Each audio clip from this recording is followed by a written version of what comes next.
right decision. That's all creation. That's all everything. Like, you're gonna fuck up over and over and over again. But it's that one victory that makes it all worth it, right? That carries on to everything that you do.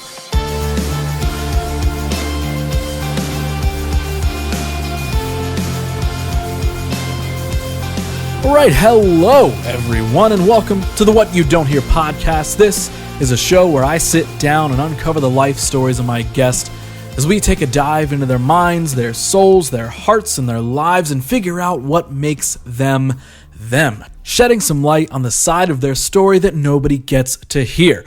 Who am I? Well, I am your host. My name is Theisen. I'm a creative director, a filmmaker, a brand builder, all in all, a doer of many, many things. And of course, I'm a podcaster as I bring you this show every other Monday and most Fridays for those shorter 15-minute episodes, straight out of the place I currently call home, Columbus, Ohio.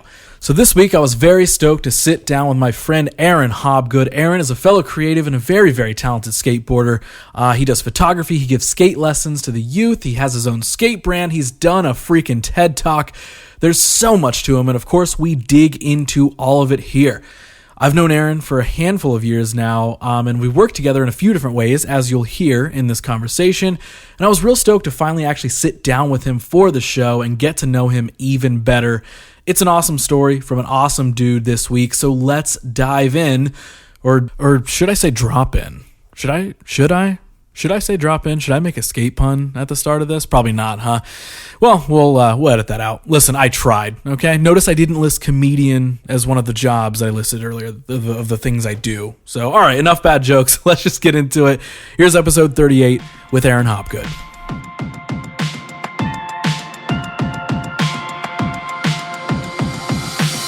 I am so freaking stoked we're finally making this happen. Yeah, I know. It was like, what, 4 months of avoidance behavior on my end due to mental health issues. Which is totally understandable and fine. I have those same days. I have 100% canceled recordings of this podcast before because I'm like, listen, I really want to talk and do this show, but I don't even think I can get out of my bed today. Right, so right. I am just mostly stoked that we are finally here now and making it happen. And I don't know if I've told you this before, but I'm stoked we're doing this because you were somebody that was on my OG list of people I wanted on the show. Oh, well, thank you. When I started it from the beginning. Wow. Okay. That's yeah, not to build it up too much, not to really put you on a pedestal, but I just feel like you and I have, I mean, at this point, we've worked on projects together now, and we've hung out enough and had a bunch of cool conversations. But even from the very start, I just feel like we've never had that full-on conversation where we've really, really gotten to know each other, which of course, this show is all about. It's my cheat code to have people on to get to know them really well. But I've always just been interested in getting to know you more, honestly, even from when we very first met, which I was not doing the show at that point in time, but you and I met back at a place called Barkbox when we both worked good old there. Barkbox. And it was funny because I was like, man, I want to be his friend because, and this is not saying anything negative about anybody else there, but you were the one person, at least that I got to meet, that was also creative. Right. So, and I remember you or overhearing you have a conversation with somebody and talking about skating and doing video and photo and all this sort of stuff, and I was like, I do video and photo and create stuff too. Right. Oh my gosh, I'm at this job, but there's somebody who creates here too. I need to talk to this dude. And then obviously we just kind of casually kept in touch after that, and then again, have worked on projects since then. But we've never been able to really sit down and really take that dive into getting to know each other. Yeah, so here we are.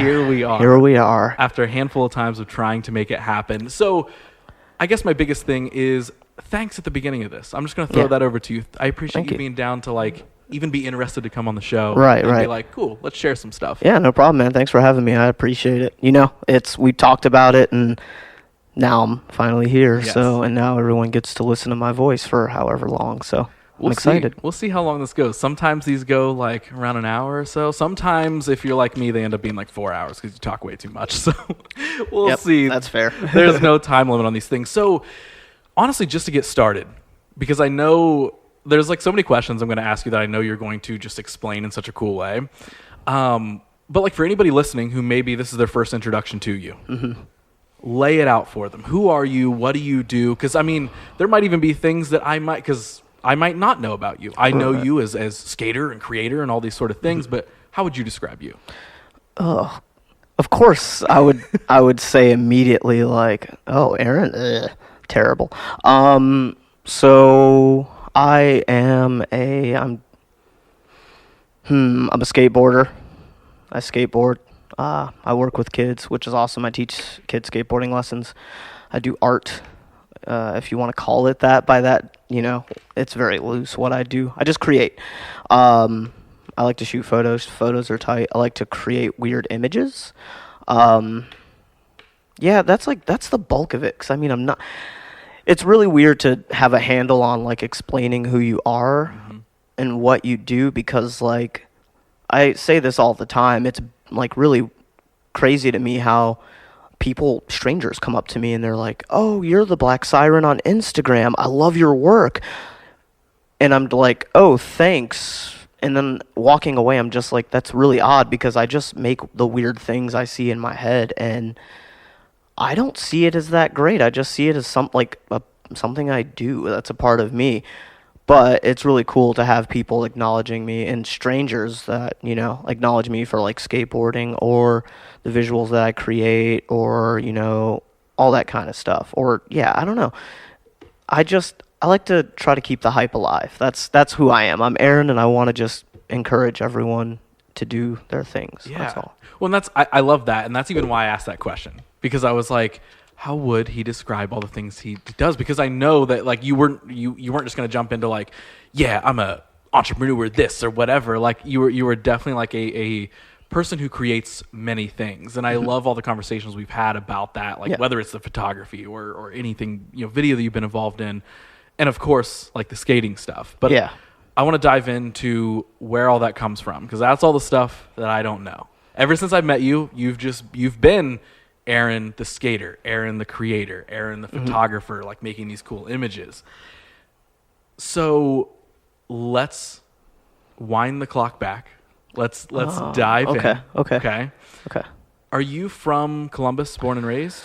No, so I'm actually from long story short, I was born in Kentucky. I was raised in upstate New York, in Rochester. So I've only been living in Ohio since about 2010, and then Columbus itself since 2013. So originally I'm from upstate New York. Really? New York kid. Yeah. Okay, that's also wild, because a friend of mine, friend of the show, past guest, Josiah Moore, who's a video director, is from Rochester. So I've been like back and forth to Rochester, and he comes here all the time to work with us. Wow. And so that's actually wild that specifically Rochester is like the place that I don't know what it is about like New Yorkers ending up in Ohio. Is this like we were on our way to Florida or something and got stuck? Just like took like a detour, like going out to LA and like stopped through Ohio or something. Like, bam, trapped. Okay, so born in Kentucky, you said, and then how many years did you spend in Kentucky? We moved to Rochester when I was 2. Okay, of course, like Kodak. That's basically why like a good majority of my family moved from Kentucky to Rochester. Kodak was booming at that time. I've had a lot of my family members worked at Kodak for a number of years, and then what's the other place? Procter and Gamble. They're up in Rochester as well. So, which it's kind of ironic that I became a photographer, because like I didn't really get into photography until after I moved to Columbus, basically.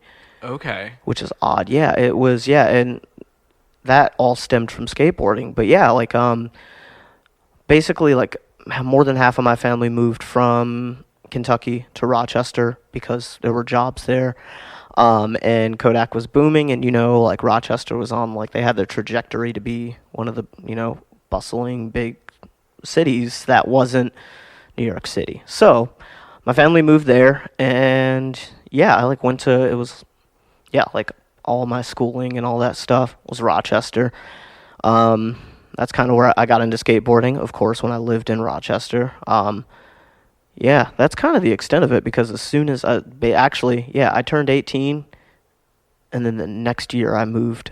The very next year I was like, I got to get the hell out of here. Okay. And primarily that was just because like that's kind of where the creative itch for me started, but I didn't really understand what exactly it was. I didn't understand what that quote unquote calling was.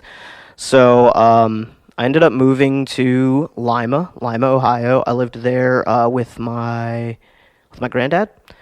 Moved there, and that was kind of like my I need to get out and see something different, which I only intended to stay there for, maybe I was just 6 months, maybe. That was like the original plan for me, but got a job, like kind of started like doing things, and it was like, oh yeah, I'll like stay here. And then it's like 3 years down the road, it was just like I started to have that itch again. It was just like, this isn't the right place for me.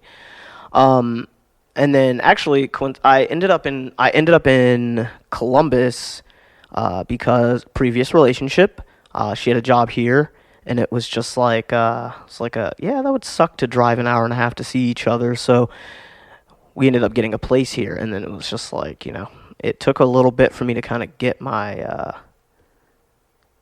more or less like to find my group, so to speak. But after that, it became what it is, like everything that I do now. I mean, the skateboarding aspect has always been there. That's always been a part of my life. When I was 16, there was a skate park back home I used to do skate lessons at, so it was like moving to Columbus and having the community that I did through Skate Naked kind of fell right back into that. That was like awesome because I enjoyed actually like teaching kids, and skateboarding's awesome. But the art part of it really, it basically, how it started was, I think it was just like I found my group. I found skateboarders. It was awesome, and then I think I got a GoPro and started filming them and like filming us while we were all out, and then like filming myself, of course. And then it turned into like, I was like, man, it would be sick if somebody had like photos, like really sweet photos of all of us skating. Which, of course, I, being the over-excitable person that I am, was like, I could probably figure it out. So, of course, I bought a camera, and, started shooting skateboarding. My mentor, Brad Hall, shout out to you, man. He was an older guy. He skateboarded, but it was like he still is hands down one of the best photographers in the city. And yes, I said that. So he kind of like took me under his wing in a sense, because we already skated together. So he kind of like showed me like the very like basics of it. His wife is an amazing painter and does all sorts of really rad stuff. So then from there, I started hanging out with them more. And that's how I kind of got introduced to the art community. So, like, basically, 400 West Rich, and, this whole area. That was how I kind of got introduced to the other side of, like, being a creative. Because for me, it was just like, I'm not a photographer. I just take skate photos. But through that lens, and my mentor showing me like all these different things and kind of like teaching me, I'm like, wait, like it'd be really cool to learn like other aspects of this, because who knows, maybe the opportunity will come up one day where someone's like, I need a portrait taken, or I need real estate stuff. So through the art community, I kind of really got in, like kind of like connected to that other part of my creative itch that I had. It was like, it took me years to figure it out. I mean, but at the same time, it was one of those things where I was like, oh, well, if I could do this, I could do that, I could do that, which has evolved into what it is now. Now I'm just skateboarding and creating weird images and like keeping the kids hyped. Basically the same thing I was just doing all along. Right. Okay. So you keep mentioning this creative itch, and I know you said that like mainly kind of popped up and started directing you down different paths, like when you were a teenager, but like, growing up, every kid is sort of creative and has an imagination when they grow up. But I was like digging in a little bit deeper into that. Like, were you like an artsy kid growing up? Were you in a creative environment growing up, or what made that like quote unquote itch only pop up like later in teenage years? So I guess what I'm asking is like, what was growing up in Rochester like? Okay, yeah, absolutely. So Rochester's kind of interesting because it kind of has it has the energy of New York City. It has like the energy, it has the people and the potential, but like it lacks motivation kind of thing. So as a child, which is really interesting now that you say that, like the weirdest memory that I have is being in daycare. Being like in daycare, and I was maybe like 6 or 7, and it was like one of those things where they have all sorts of people come through, and I remember there being an art teacher that came through, and we all kind of did like little sketches and stuff like that. Like we were doing like little sketches, and they actually had us like all try to draw one of the people that worked at the daycare, and I just vaguely remember like actually drawing something like kind of well, and they were all really like, "Oh, that's cool," but that was kind of it. I don't know. I think about this all the time. Like I don't know. I don't think there are any other creative people like creative art people in my family. Like the more I think about it, yeah, I don't remember seeing it a lot. The closest thing that I had was like, my uncle, who is like he works in IT, and he can like he can take like disassemble and rebuild a computer with like no easy, like he knows it like the back of his hand. But I think like there might have been some kind of early on like creative something, but I mean it wasn't like pursued or maybe even noticed, just because I don't think there are many people in my family that are like creative or artsy. Yeah, so I think that might have been, it's something that's been there all along, but I didn't truly have the opportunity to like explore it until I was like 23, 24, and that's kind of where it blossomed. Okay. So I guess the bigger question that is also going to lead us down a huge path is, when did skating pop up? So skateboarding popped up pretty early on. I just remember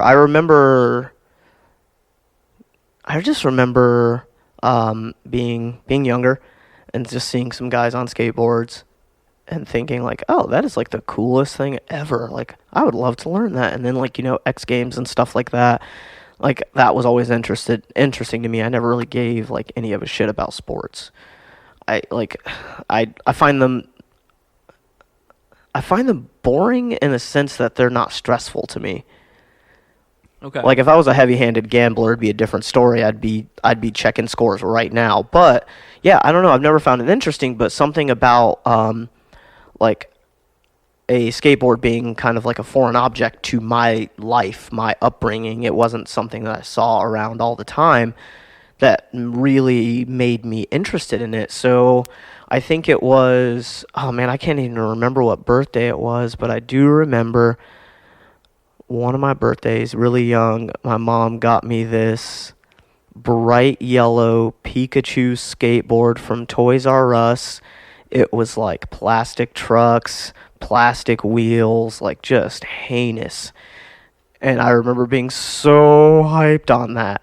And then it was kind of cool because, I used to, no one else like around, none of my neighbors or anything skated. So it was kind of one of those things where I was often doing it on my own and kind of being like made fun of to a certain degree, because it was a very different, it's a different thing. It's a weird thing that I have to explain. I'm going to go into it in a second. Yeah. But as it was kind of like, so I stopped playing around with it. Like I kind of figured out how to ride it, but it was terrible. It was a bad skateboard. And then I kind of stopped paying attention to it for like years.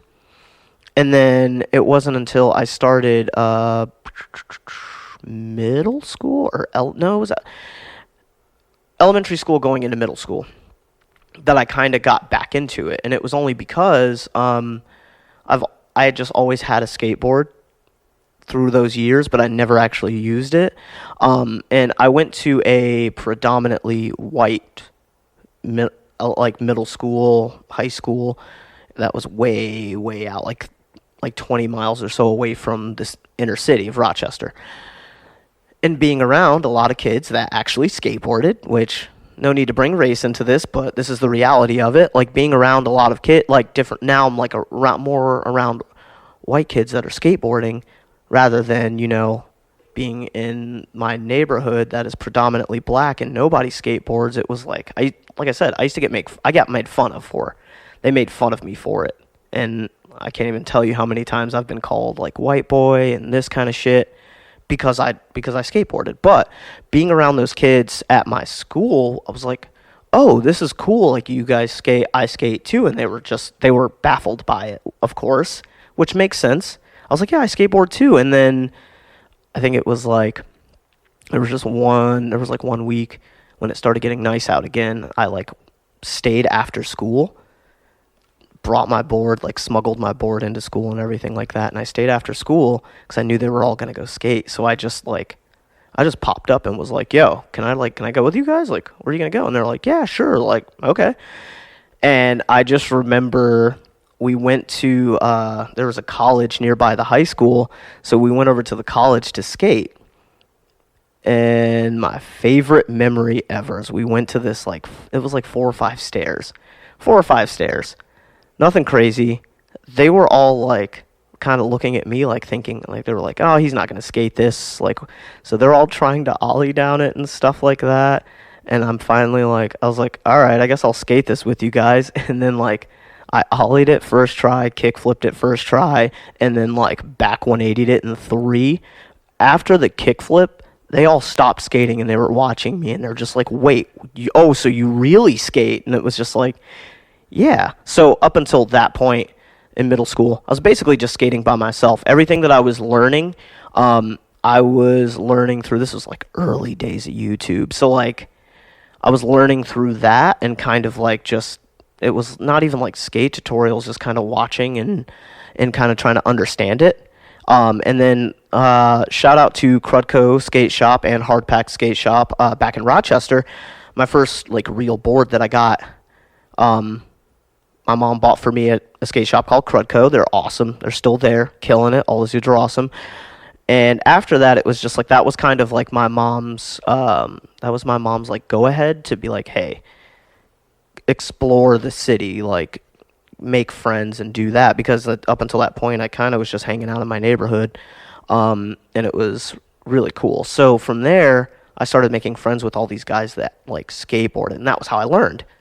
So we're going back to middle school, skating with those dudes, and then it was like, basically it's like I would skate with those dudes through the week at school, and then I would like go home on Friday and like go downtown and meet up with my best friends who lived like right off of like the main road, the main strip in Rochester, right outside of downtown.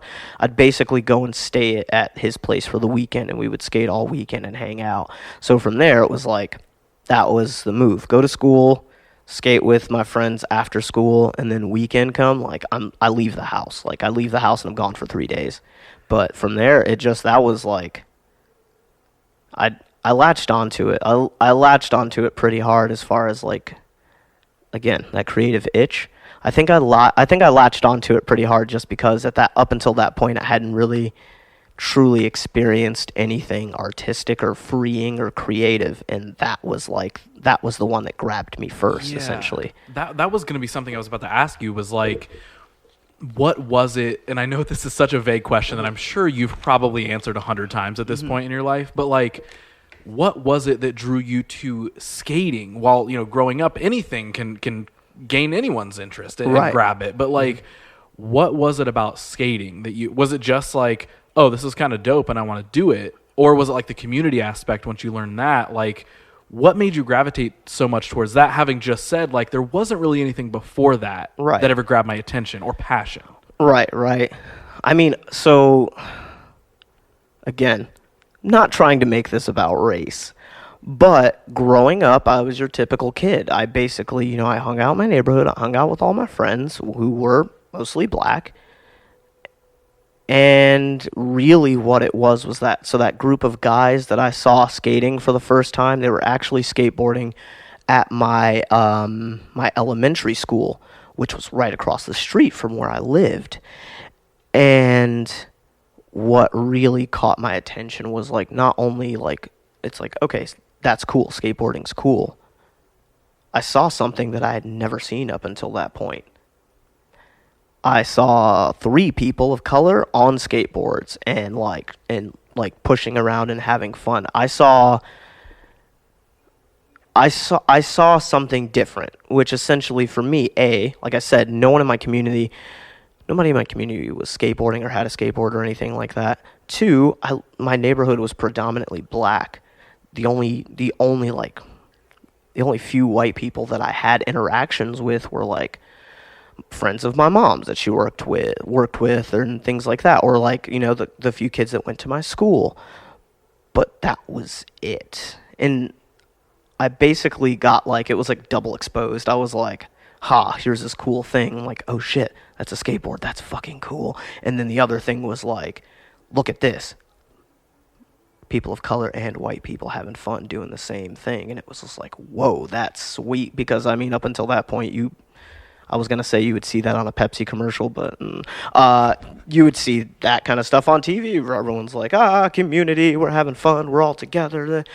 But I saw it firsthand, and like being a young black kid, like that was something, it was like, I don't want to say culture shock, but it kind of was a culture shock. Mm-hmm. And I mean, that was the point in my life where as a child, I became like aware of like, I became aware of myself and like people and things and seeing and all that stuff. And that's just like, that was a weird one for me because it was just like, it's, we all see things and we're like, I want to do that, especially as children. And then we kind of just stopped caring. But it was like, I had it at one point and then I kind of stopped. I didn't really do it as much. And then it was like, all of a sudden it's there in my face again. Like, hey, it was right there. And that's the thing. And then when I truly I got back into it, that was where I found I would say when I first saw a skateboard, and between the first time I saw a skateboard and the first skateboard I got, it had my interest. And then there was that gap. And then when I picked it back up again, that was truly where I found like the love for it, the freedom of it, the community of it, like the individualism of it. And that was where like I really started to just like, instead of kind of like pulling away from it, I was just like, you know what? Fuck it. This will be cool. This will be fun. And again, in my neighborhood, that didn't exist. So like when I started skateboarding, like I would catch hell all the time. I got made fun of all the time. Even if I went back to like through my old neighborhood now, people would still look at me like I was crazy because I'm a black guy on a skateboard. But like, it was really interesting from that perspective. So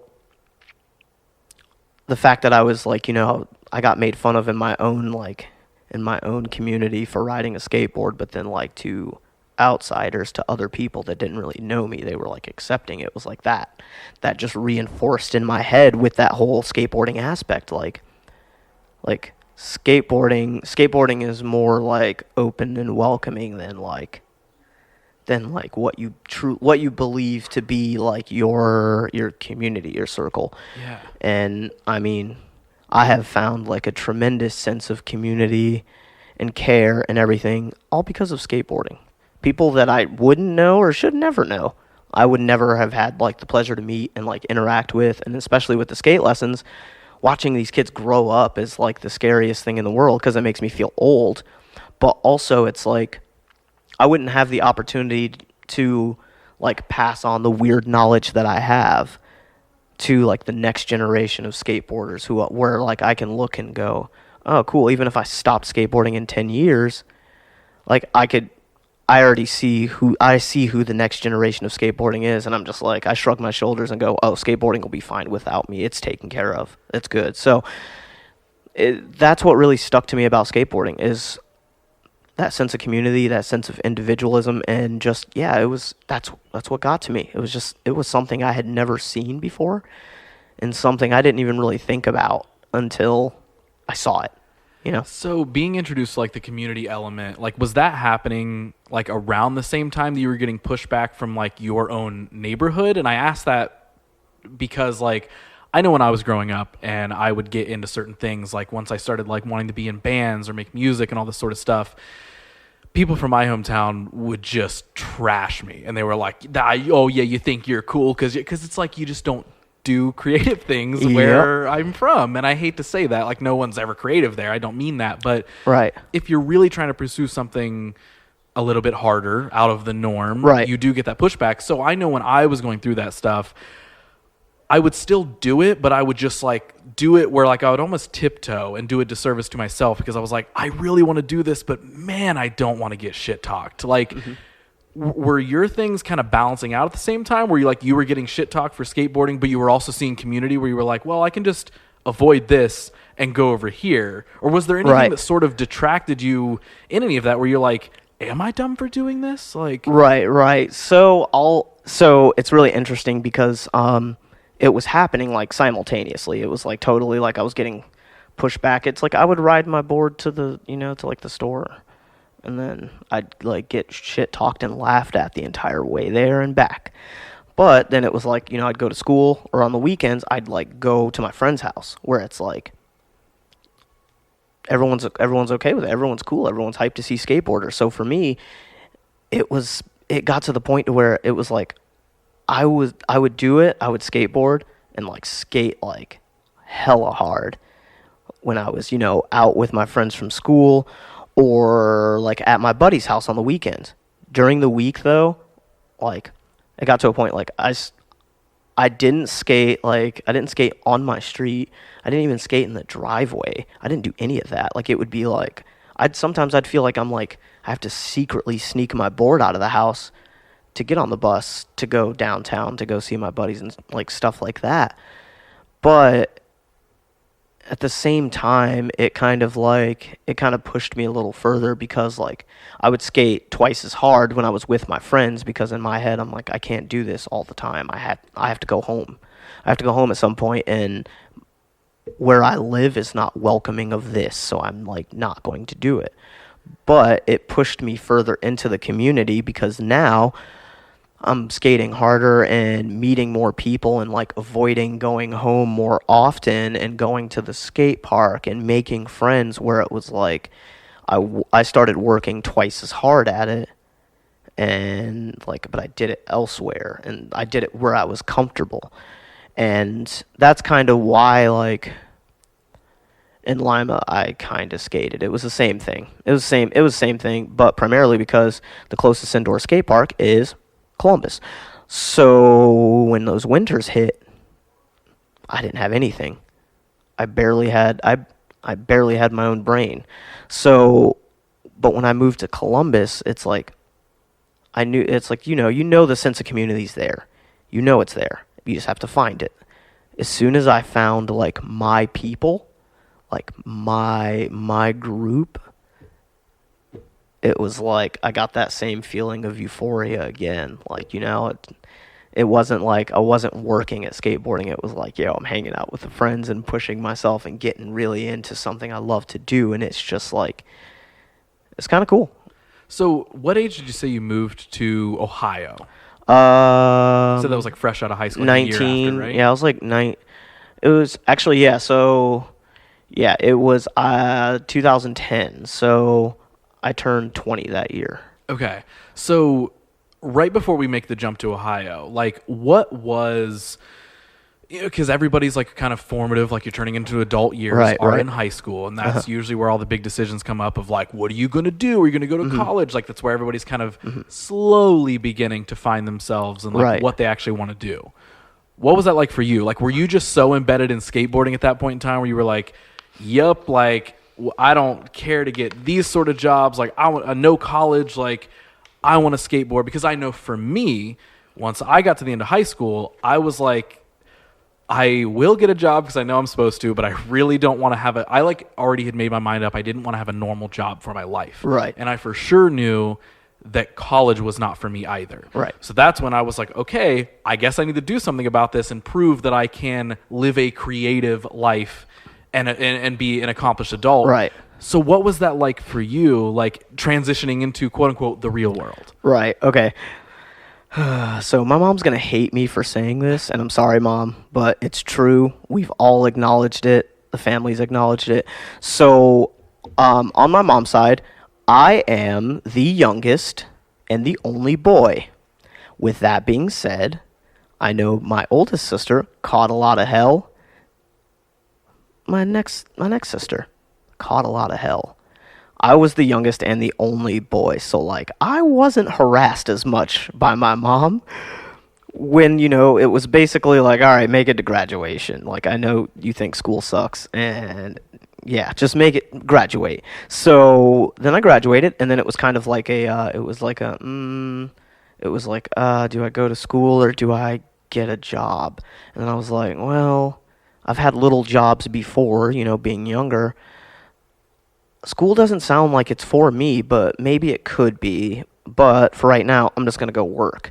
And then it was literally like a year and a half into that, 2 years into that, I was just like, oh, so I know I definitely don't want to go to school, but just working some job and then like, it's like being a skate rat like at night and then like working at Pizza Hut and all that stuff. Like, I can't do this forever. I can't do this forever. At a certain point, I'm going to get so tired of this. Like, I can't do it. So then that's what where I made the decision to maybe go see something else.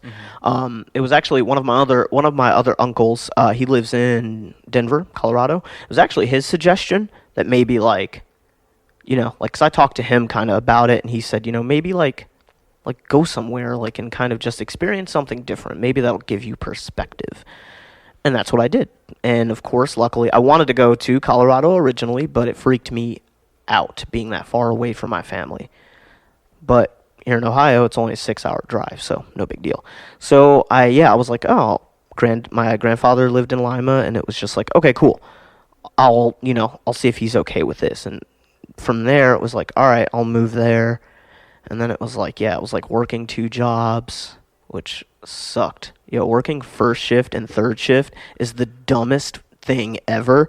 I don't know why I agreed to it, but I did it. And I worked my ass off and still somehow managed to like skate, which I thought was bizarre.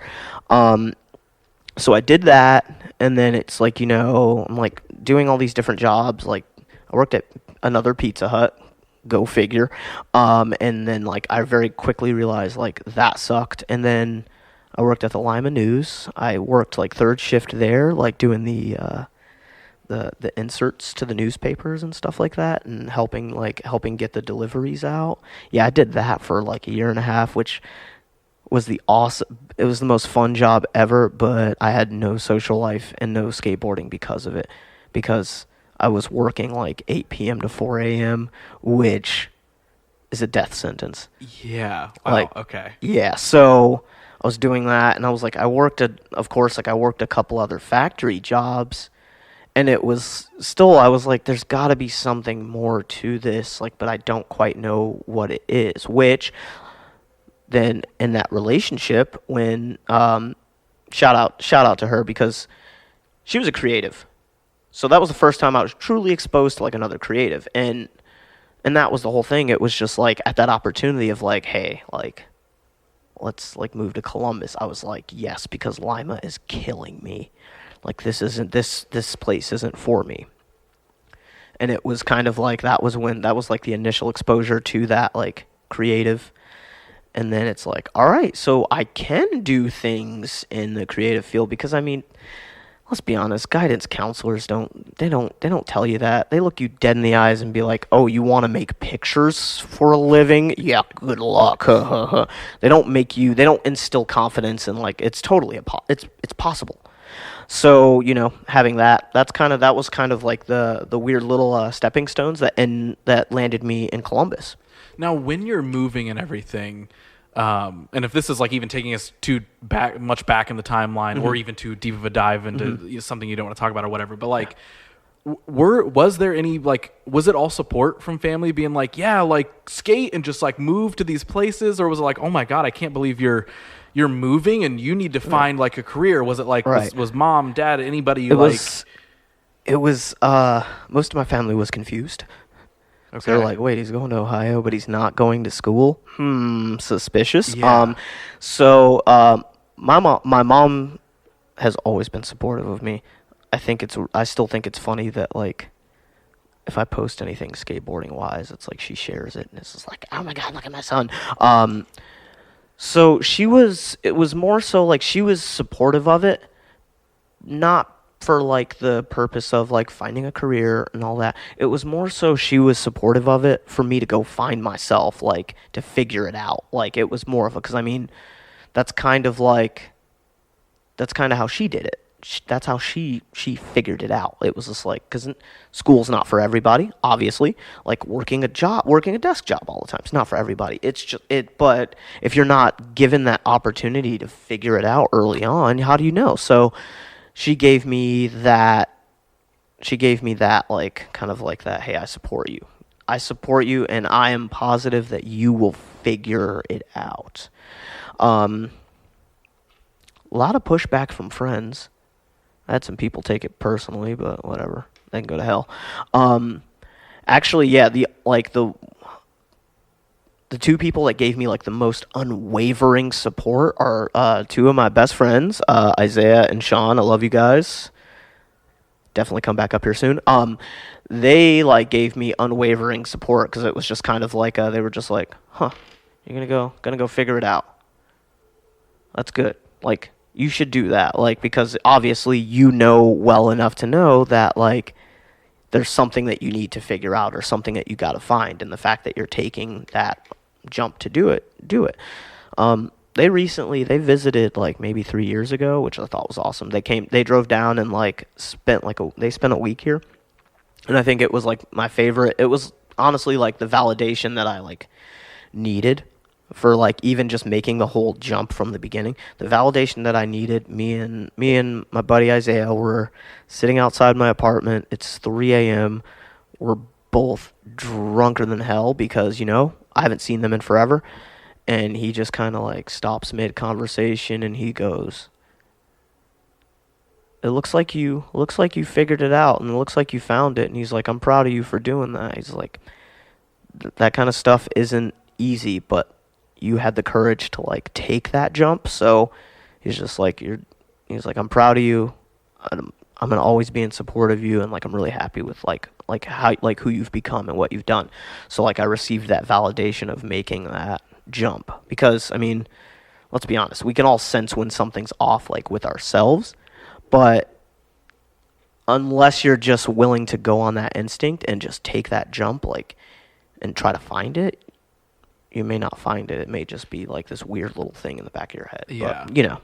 When I even asked that because like I know when I was like moving initially out of like my hometown into like the next town over, like that was like a kind of a weird big deal to a lot of people around me. And then like, especially like at that point in time, you know, during all that, I'm getting more involved in like the music scene and the creative world and all that sort of stuff. And like, I did have friends who like are now supportive, and it's not like we're super close anymore, but they're at least supportive of what I, you know, have become or am becoming. Right.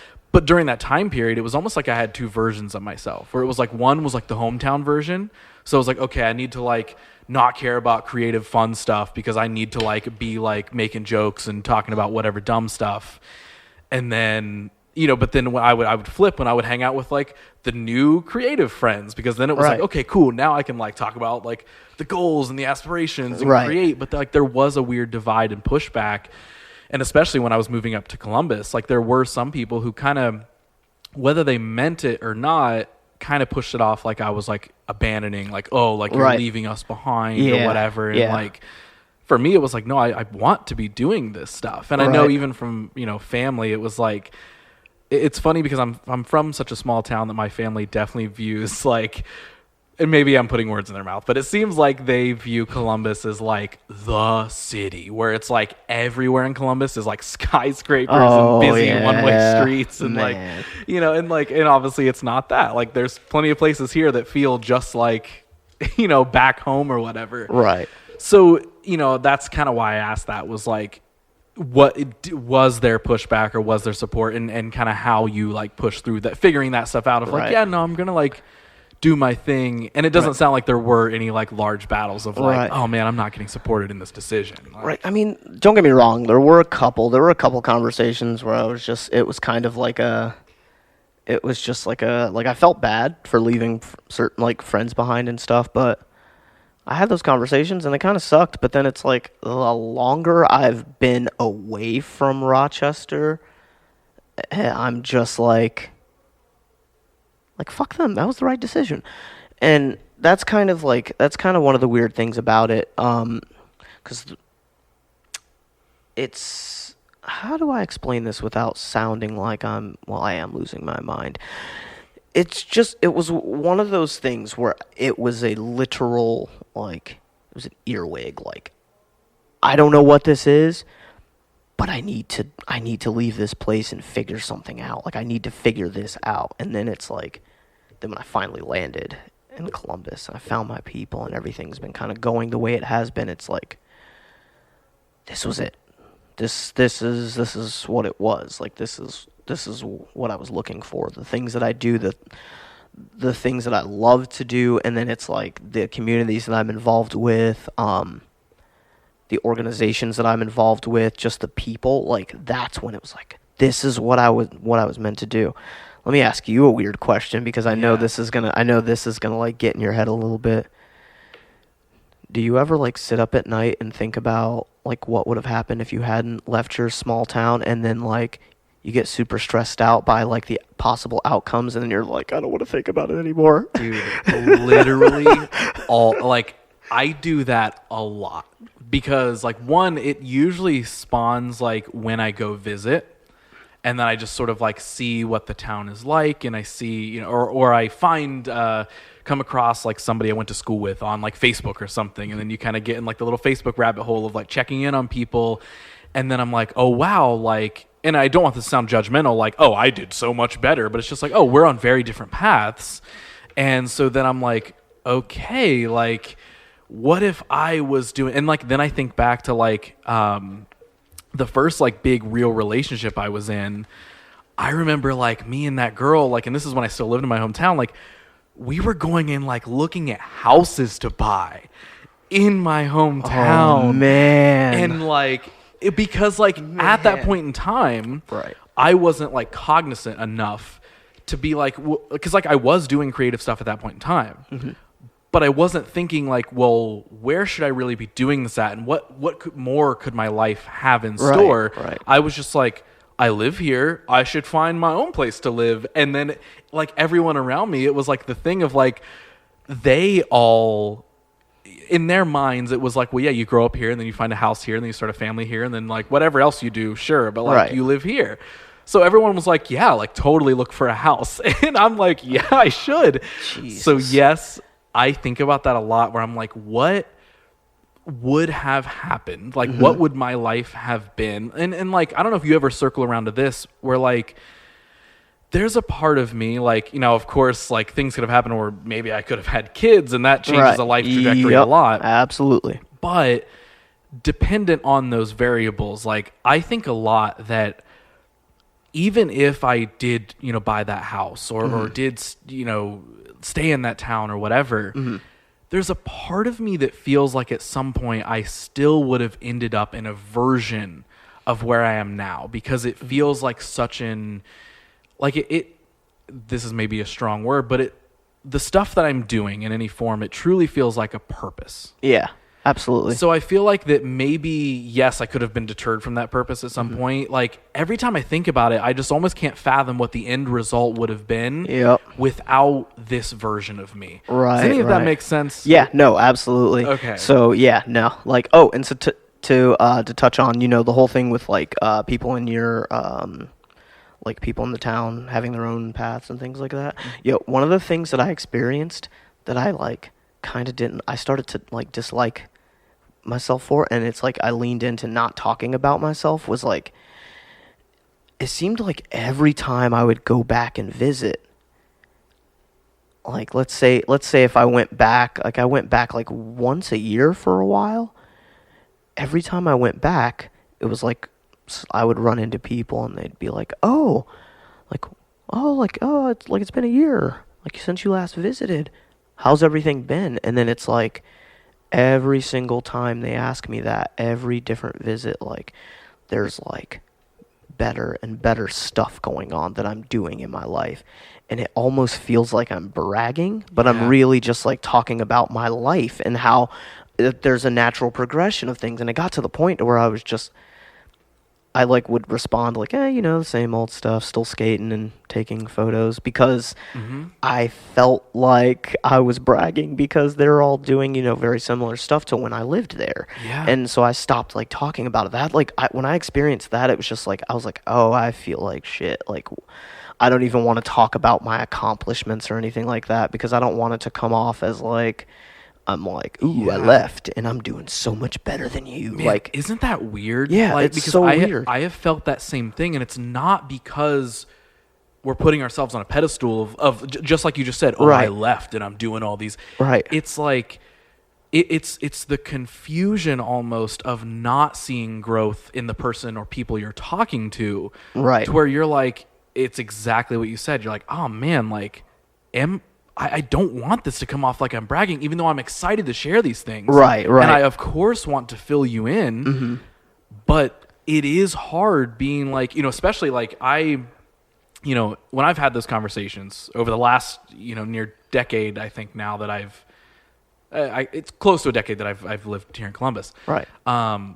Anytime I've like visited a friend, or whether it's in hometown or whether one of them have made a random trip up here and we've gotten lunch or something, like, it's difficult because it is actually hard to have a conversation now, because I'm now so comfortable and cater my conversations to, honestly, talks like this. Yeah. Whether this is a podcast or not, this is a conversation I like having with people. Right. Let's talk about everything. Exactly. Yeah. And it's hard when I'm like asking them those questions and they're still in that like closed off, like, no, it's not actually cool to talk about your dreams or your goals, or they simply don't have them happening. Right, exactly, yeah. And it really does make you feel bad. And again, that is not saying, oh, I feel so bad for you, person who's below me. It's like, I feel weird because am I coming off like a weird person? Right. And dang, like, I really wish you were growing, but I can see that you're kind of not, and I don't know what to do with that. Right, exactly. And that's the thing too, like the hardest thing for me to realize is like, like some people find something in life and they're content with it. Exactly. That's cool. Yeah. Like, and that's like, it's like to a certain degree I'm envious of it, because it's just like I'm constantly stressing myself out trying to get to like the next stair step of my life, and it's exhausting. And it's like at the same point, it's like, man, like I wish I could like find something and be content with it, like in the sense of like, you're like, cool, I'm just gonna settle into this, like, but no, I'm constantly like trying to figure out like, how can I make this better? How can I improve this? How can I reach more people and encourage more people and all that? And it's exhausting sometimes. And I know I think you and I have talked about this before, but like there are so many times like I wish I could just stop. Yeah. And I don't mean that in like too dark of a depressive way, like stop, but like I wish I could. I like there are times like when I'm on that imaginary trip of like what would have been like if I stayed in my hometown, like just like you just said, like there are times that I'm envious of that, where I do wish that I didn't want all the things that I want. Right. And I wish I wasn't even like aware of them, because like I don't think we have to shy away from saying that like just people work differently. Yeah, people have different brains and thoughts and feelings and wants and needs. Yeah. There are plenty of times where I wish I was just like living in my hometown, watching movies and not wanting to make them, watching anybody be creative and not caring to be a part of it. Like, I wish I could have been okay to just stay at the factory job that I worked in my hometown and have just been content. Like, I sometimes battle myself of like, why can't you just be content with enough? Right. Yeah. Like what's the line here? Like, when is it going to be enough? Like, when is it going to be enough? When I'm like floating in space trying to get the perfect photo of the moon, like handheld, like a loon? Right. Like, I don't know what it is. And yeah, like, so, and actually this is kind of a good little segue into a topic that I want to get into, because I wasn't sure we were going to address it, but it's an elephant in my room all the time. I absolutely mean stop in a depressive way, because of like my already like exhausting battles with mental health and like struggling to keep that balance. Like, I wish that I could stop and like do nothing. I wish I could stop and not have a creative thought, or like not have something that I want to work on or something I want to create, because like in those moments where I really need to address like self-care and like taking care of myself, but meanwhile I'm like slowly deteriorating while trying to help everyone, like I wish I could just hit the button, everything stops, and I could just have 12 hours of like not one creative thought, like nothing, just sitting in like, and that's one of the things that like, so to kind of backpedal a little bit, so we've talked about like the skateboarding, photography and all that stuff, like working with the skate lessons and stuff, but there's another part of this which you can't have the good without the evil, which like I think it was like, yeah, so when I moved to Columbus, I found my people, I found my squad, I found them, and I started skateboarding more and really enjoying myself. And it was like the very next like year, it was just like there were other things tugging at me, and I was always like, what the hell is this? Like, why do I feel like this? And I've felt like this before, but I just thought every human felt like this.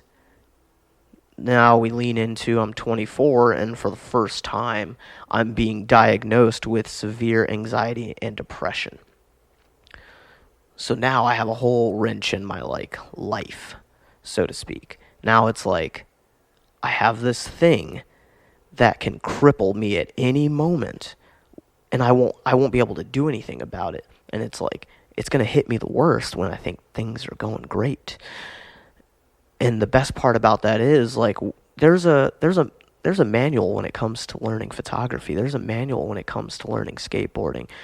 There's no manual, there's no nothing. There is not a thing in the world. There's not even a hand to hold on when it comes to like learning yourself and learning to live with your mental illness. And so like that came into my life like literally right when I started to settle into all the activities that I would like really love to do and giving back to the community and everything like that. And even still to this day, I'm still kind of at its mercy, but I'm doing better. But then I had no idea. So then it became, while I'm building up one aspect of my life, I'm erratically destroying every other like aspect. So like just human interaction, like I'm just fucking burning those to the ground. Like it gets to a point to where it's like I can't talk to anyone unless it's about skateboarding or shooting photos or like just being creative. I can't even interact. And then it's like outside of those activities, as soon as I'm like not doing them, all I have is this ghost swirling around. And so like leaning into, the past years, like it was kind of getting better. I think it was getting better because I was less aware. I didn't have as much knowledge of like how deep it went in my own brain. So like it was like I was diagnosed, and then it was like, oh, take these pills, and then it's like, oh, function, like you'll be able to function like a normal human being, which actually I figured out after a while. My friends being like, hey man, are you okay? Every time I'd see them, and I'm like, what do you mean? They're like, you don't seem like you.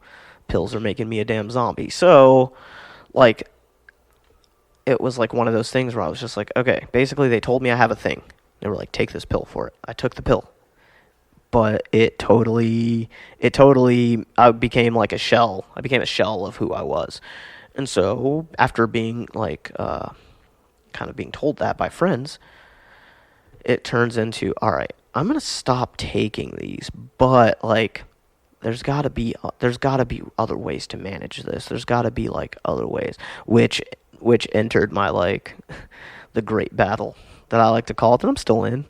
I'd like to say that I'm winning it today, which I started to really dive in and learn more about anxiety and depression and like things like that, and kind of like connecting with people to just like kind of like learn more about it.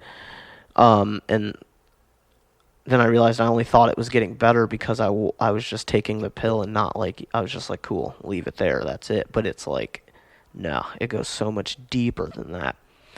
And then, so for those years, I basically tried to balance all those good things in my life with that. However, I didn't talk about it ever. I kept it to myself. It was one of those things where I was just like, nobody wants to hear this. Nobody wants to hear me. It's just gonna sound like I'm complaining and everything sucks. So I just kept it to myself. So I'm like trying to do all these things and work a job, and then like while dealing with all that, and then it's like a fist. It was like a fist that was slowly creeping in and getting closer, but then when it was like inches away from my face, bam, it finally hit me. It was like a lot of this shit that I'm doing, or a lot of this shit that I'm focused on, a lot of like the jobs that I'm working, they're causing this. Like they're a factor into this. So it became like starting to kind of like, all right, let me map out a plan to get away from that. But also I kept it all in that point. Like everyone just thought like, oh, Aaron's okay. He's always okay. He says he's okay. But really I was like dying on the inside, which is why like on social media, there's a balance. You see my good days and you see my bad days, and I'm unapologetic about it, because literally for years I held that stuff in. Like up until I was like 27, 28, I kept all that stuff in. Like I just pushed it down. I was like, nah, we don't need to deal with that. Nah, let's not worry about that. But I literally like, it finally like hit a point where I was just like, I need to do something about this. And then that's when I became very open about like the daily battles I have. And I tell you this with like 100% certainty. The day that I started doing that, all those good things in my life started to improve. The skateboarding, photos, like creating art, like all that stuff, like getting involved with organizations, helping people, teaching skateboarding lessons, all of that greatly improved. Like tremendously improved. I mean, hell, it was like, so I started doing that around like 27 or so. It's like 2018, boom, TED Talk. And my whole pitch for that, like my whole pitch for what I would talk about, especially like for what the subject was, that all stemmed from me finally like feeling like, all right, I took the chain of depression and anxiety like off my neck. Now it's just on my thigh. But it's like I'm learning better to deal with it by dragging it rather than trying to fucking carry it and letting it choke me. So like that's when everything kind of started to improve, and I started to really like kind of like lean into what I was doing. So like now, fast forward to now, it's like now I'm at that point where it's like not only am I using my art to kind of help express that daily battle, that hourly battle that I have with anxiety and depression, but also it's like it's gotten to the point now to where it's like I recognize what's going on. I see it, I feel it. I don't need to push it down anymore. Like I can get help for this, like, and I shouldn't feel ashamed to like want help. Yeah. Okay, so I feel like it's really important for people to hear your possible answer to this. Like, do you feel like the biggest maybe value in identifying that stuff came from not like seeing that, we'll just call it the negative side of you, seeing it and saying, okay, that's a half of me and that's such a terrible thing, and I need to keep that at bay as much as possible via taking the pill or whatever, where the actual positive shift came from identifying that was a part of you, but figuring out like, okay, instead of trying to destroy this or ignore it or whatever, maybe I should try and heal it. Maybe I should try and use parts of me that are doing that or thinking these things or feeling this way. And it'd be great if you could wake up the next day and make them go away. Right. But we can't. Yep. But how can I slowly, remove the chain and maybe just, put it somewhere else, and I'm still going to be pulling it. Right. But it's taking a lot less effort. Is that maybe like the key that you would say is like, instead of trying to ignore or destroy those things, it's figure out how maybe you can heal with those things or heal that part of you. Right. And that's the thing. Like, isn't that like the response to it? You build a wall. You just build the walls constantly. Like that's like, and I'm still very into like the like I'm early into like the learning an understanding part of this, because I understand what it is, but I'm not even close to understanding it. That's just the reality of it. That's the reality of living with this shit. I'm still learning. With that being said, I will say, like, not talking about it and trying to just push it down, like, I didn't realize how much of an effect that had on every aspect of my life until I started talking about it. Because that fear of it, that fear of judgment, you just build more walls. And that's, like, the thing. It's like, it's not doing anything. It's like, yeah, like, you can keep the water out, but eventually it's gonna come through. Like, you have a choice to work on it so that, like, when it does hit, it's not as bad, or, like, let it, like, really just overtake everything. And, like, oh, man, shout out to all the people that I've had in my corner, not only like to help me in my worst days, or, like, really being like, dude, don't be afraid to get help. It's a mental illness. You need help and you want help. Don't be afraid to go get it. Like, those people, they've, like, kept me afloat. And it's something I deal with every day, but I will say that the greatest weight I ever felt lifted off my shoulders was when I, like, started to openly have those discussions with people, and just, like, out into the universe in general. Like, that's truly, like, because it's just, like, I mean, that's the thing. When you hide that stuff, you're hiding a part of yourself. That's just what it is. It's still a part of you. It may not be something you like or something you can manage, but it's a part of you. Mm-hmm. Acknowledging its existence and talking about it does, like, a lot. Does a lot just for, like, just helping you feel, like, less weighed down. Right. Well, yeah. And that is the huge thing. That's, like, it is hard to want to open up about those things and talk about it, but that's, like, that's half the reason I wanted to even start this show. Right, you know exactly. What I mean? With the exactly. theme being what it is like, let's all talk. What does no one else get to hear? Like, right. Let's talk about, like, yeah, we're going to talk about the stories and creativity, and there's going to be some business talk and, right. All the cool things, but, like, let's shed light on the negative things too that maybe nobody is aware of, and it's like, and being okay and embracing those things. Like, my, full episode, like, my personal episode of this show, like, a lot of people messaged me after, like, thankfully listening to that, and were just like, I feel like I know you so much better, and blah, blah, blah. And, like, because I was tremendously open on that episode. Right. Like, I cried while we were recording it. Right. Right, and it's that's not because I was like, oh, I need to make this episode really crazy and deep, or even in the same way that you might share your feelings and how you're feeling in a big caption, or the same way that I would, or whatever. It's not in the sense of, like, we're doing that of, like, oh, look and feel for me. Right. But it's more so, like, connect with me. It's more so, like, hey, be okay with sharing these things. And maybe if I can be a small example of sharing these things, maybe I can make somebody else feel like it's okay to do the same. So then we start turning those wheels slowly of opening up a little bit more and getting things off your chest. And it's like, one of my favorite things in doing this show that sometimes people will say after we get done recording is they'll be like, dude, that felt like a therapy session. Right. And that's one of my favorite things to hear, because it's not that, oh, that means it was a good episode. Right. It means we had a great conversation. Absolutely. We connected over things, and that means that you got to get, because what do you do in therapy? You let things out that maybe you normally wouldn't, and you let feelings flow a little bit more. Right. And that's what I love even in general, which I love doing that before I started this show. Right. Now this is just like a stronger platform with maybe more purpose and stuff like that of, like, yeah, this is we're coming here to do this. Exactly. To then engage in these conversations. So then if somebody listens to this and they're like, I relate to what Aaron said, or I feel what Ross said, or whatever, then maybe it helps them make a better decision for themselves. Right. Absolutely. And that's like...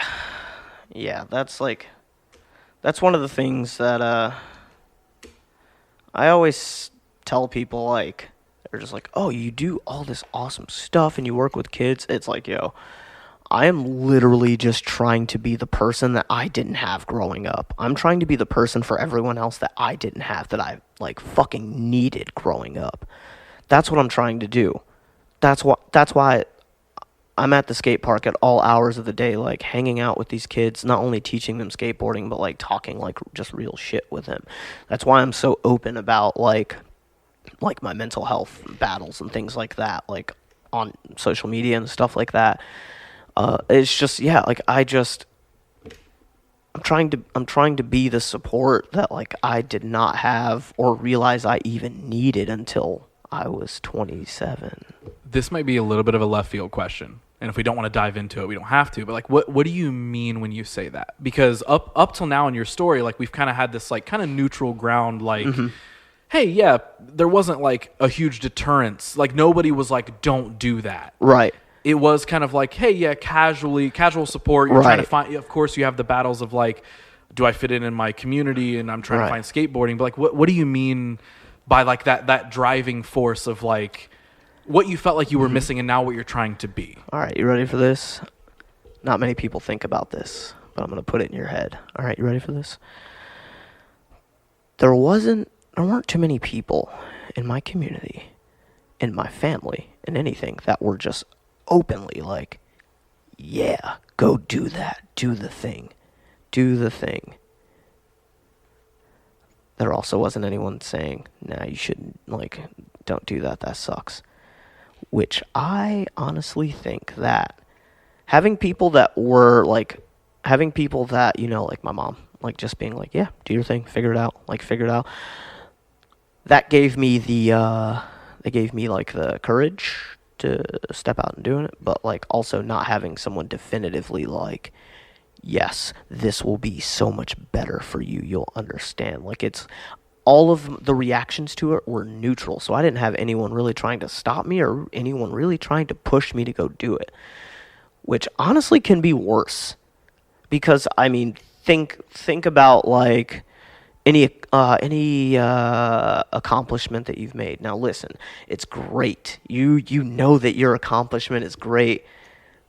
But damn, that pat on the back, that like, good job, man, like, or that, hey, you really inspired me, like, that's really what drives it home. That's really what like gives all the hard work meaning.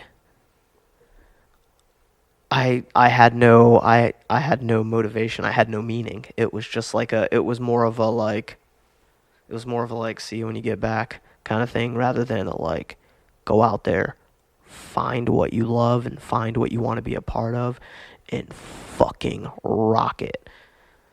Being neutral is just, having that neutral is just as bad.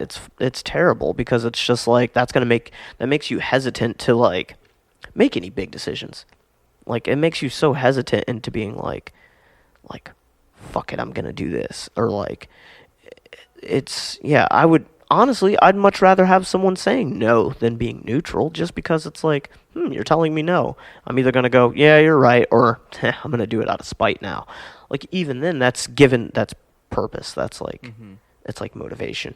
Yeah, having that neutral thing really sucks. So, like, of course, like, you know, working with the kids and stuff at Skate Naked, some of them are into art and stuff like that. And I'm like, oh, that's rad. And then I see them like, oh, you're like a really good artist, and you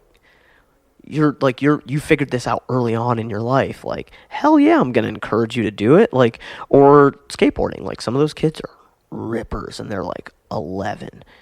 And it's just like, man, if I was 11 and kind of ripping and I had that pat on the back, I'd be like, fuck yeah, I'm going to keep doing this. And it's like, so I try to be the big brother. I try to be big brother to everybody. Like, I try to be like positive and like encouraging, but also kind of like knock you down a few pegs if you need it when you're, you know, we all need that.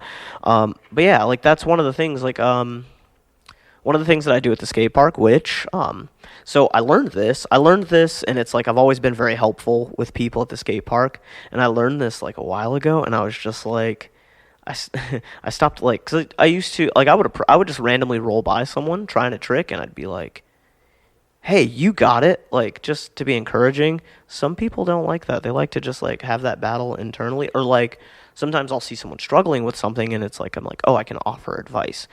Stop doing that, too. And it's just because, like, I'm just like, I don't want to roll up on someone and be like, hey, I'm going to tell you how to do this. I don't want to do that. So what I started doing this thing at the skate park where someone will either come to me and ask me for help, and I'll be like, yeah, sure, I can help you. Or if I see someone battling something, I will just stop and ask them, do you want advice or do you want encouragement? Like, because that way, like, it's just like, if no matter what you're doing, if somebody stopped and said, hey, do you want advice or do you want encouragement? There it is. You can ask for help or just ask. Basically, it's like it's a double-edged sword because you're getting supported either way. But it's like if you want the help, it's offered to you in a way that doesn't seem like like it's gonna hurt you down or something. Yeah. It's like, yeah. But also the encouragement part, like, it's just like, yeah, if you don't want help and you think you got it and you just want someone to like hype you up, I'm here. I got it.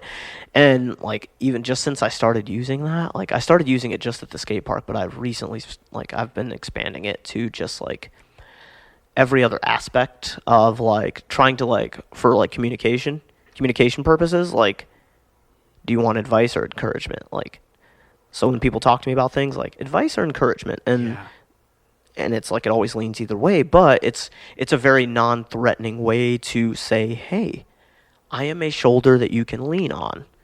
Like, no judgment. I'm here to like help you. And so, like, yeah, like that kind of thing. I never had that growing up. Everyone I had was neutral. Mm-hmm. Everyone I had was neutral. So it's like having like a definitive, like, I don't want to say yes man, but like having a definitive big brother. Fuck yeah, that's tight. So of course I want to do that. I want to be that for everyone else. Like, no matter what it is. Like, I don't care what it is. If you knock 2 strokes off your golf game and you say something to me about it, I'll be like, advice or encouragement. I may not have actual advice to give you, but I'll fucking encourage you. Like, I want you to feel like, yeah, it's approachable to be like, oh, big, like, oh, yes, there's at least one person out in the universe that's like having that thought of like, hell yeah, I hope they succeeded today. Like, I hope they did their thing. Yeah, that's huge, and that's something I feel like I'm actively trying to get better at and trying to catch myself in, is doing the whole, like, kind of how you're framing it, like, do you want advice or encouragement? And because I feel like I a lot of the times can be that overbearing friend who, like, if you slip up and tell me an idea or a goal you have, yeah, I'm gonna immediately be like, oh, you could do this, right, and what if right. you did that, and let me help you do it. And like, that might not be what they want. Like, right. I think I'm encouraging them, and I don't think it's probably that negative of a thing to get excited for somebody. Right.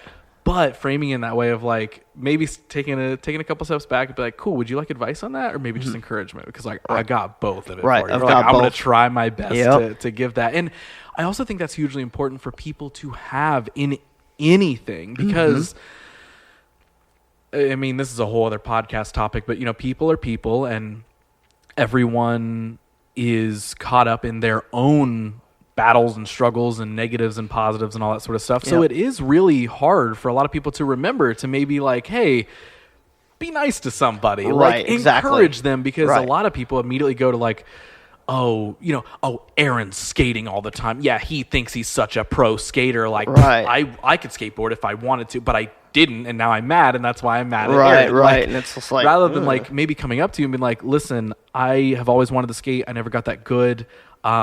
I would love to get back into it because I have no freaking hobbies, and I'd love to pick one up. What can you tell me about skating? Can you train me? You know what I mean? Right. Instead of just going through that thought process and taking those, you know, breaking that big dream down into goals and steps of maybe how you could positively do that, or in the same way, not asking for the help, but giving the help. Right. It's very easy to be caught up in your day to day and not even think of rolling past somebody at the skate park and being like, I could, you know, maybe offer some advice or encouragement for this person. Right.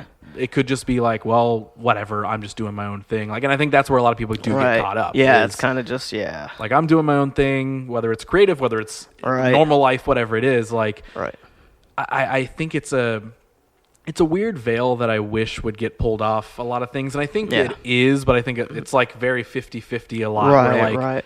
the world is both getting more encouraging and also less encouraging at the same time. It's like when people see encouragement, there's an equal amount of people that are like, F that. Like, I don't want it. What the heck? Like, Right. what are you being positive for, idiot? You Right, know, which like, is it's so terrible. See, that's why like it's just like into that like whole skate park thing. That's why it's like even if I don't know the person, if I see them land a trick, I'm clapping. I'm gonna be like, that's sick. If I see someone just like absolutely get dusted, I'll yell out, "Yo, are you good? Like, is everything okay?" Like, because it's not. It's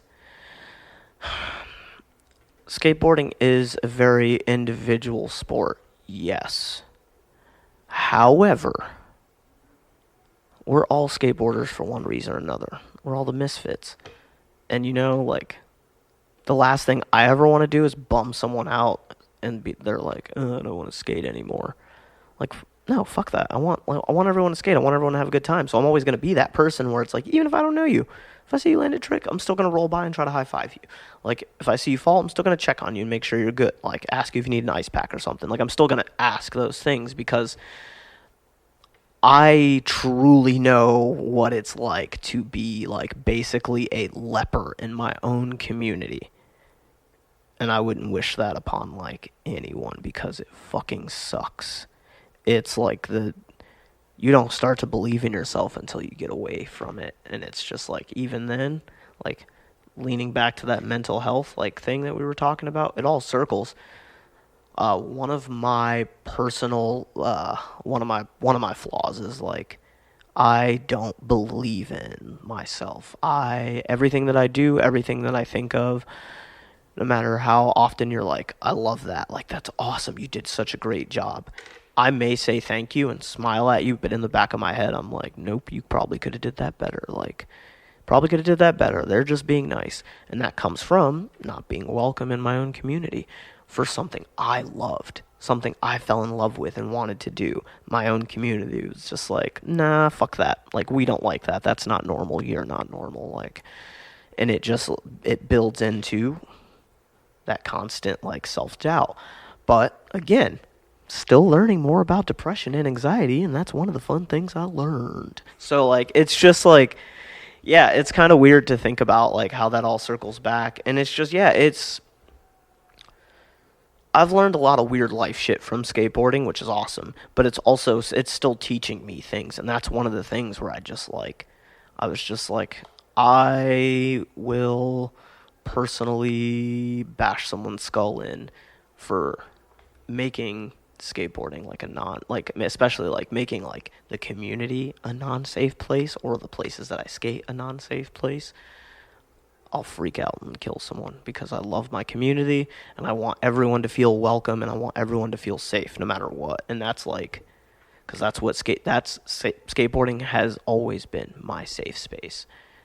And I want people to feel the same, like, no matter what happens in the world, like, your skateboard's going to be sitting right there, like, hey, bud, let's go push around. Like, that's what I want for the world. I want everyone to have that one thing that is a safe space for them. I want everyone to have that one thing. I want that one thing to give back to them and make them feel safe. And that's why I'm very, like, open and accepting at the skate park and, like, just in skateboarding in general, because I love everyone, and I always get bummed out when I hear people stop skating. And it's like, and if it's for a lame reason, like, I get even more bummed out, and then I'm like, all right, who do I have to fight? But yeah, like, it's just, yeah, like, again, that's that big brother mentality. That's big brother, like, happening all over again. Like, I want everyone to be hyped. So on that note, let's talk about Big Brother Aaron for a second. Oh, right? Shit, Big Brother Aaron. Let's talk about him. If I was a rapper. Listen, this can be the launch of your rap career if you want. Oh, like, I'm so down for it. So where does the teaching thing pop up? When does that become a thing? Because I think that is one of the coolest things I see you do.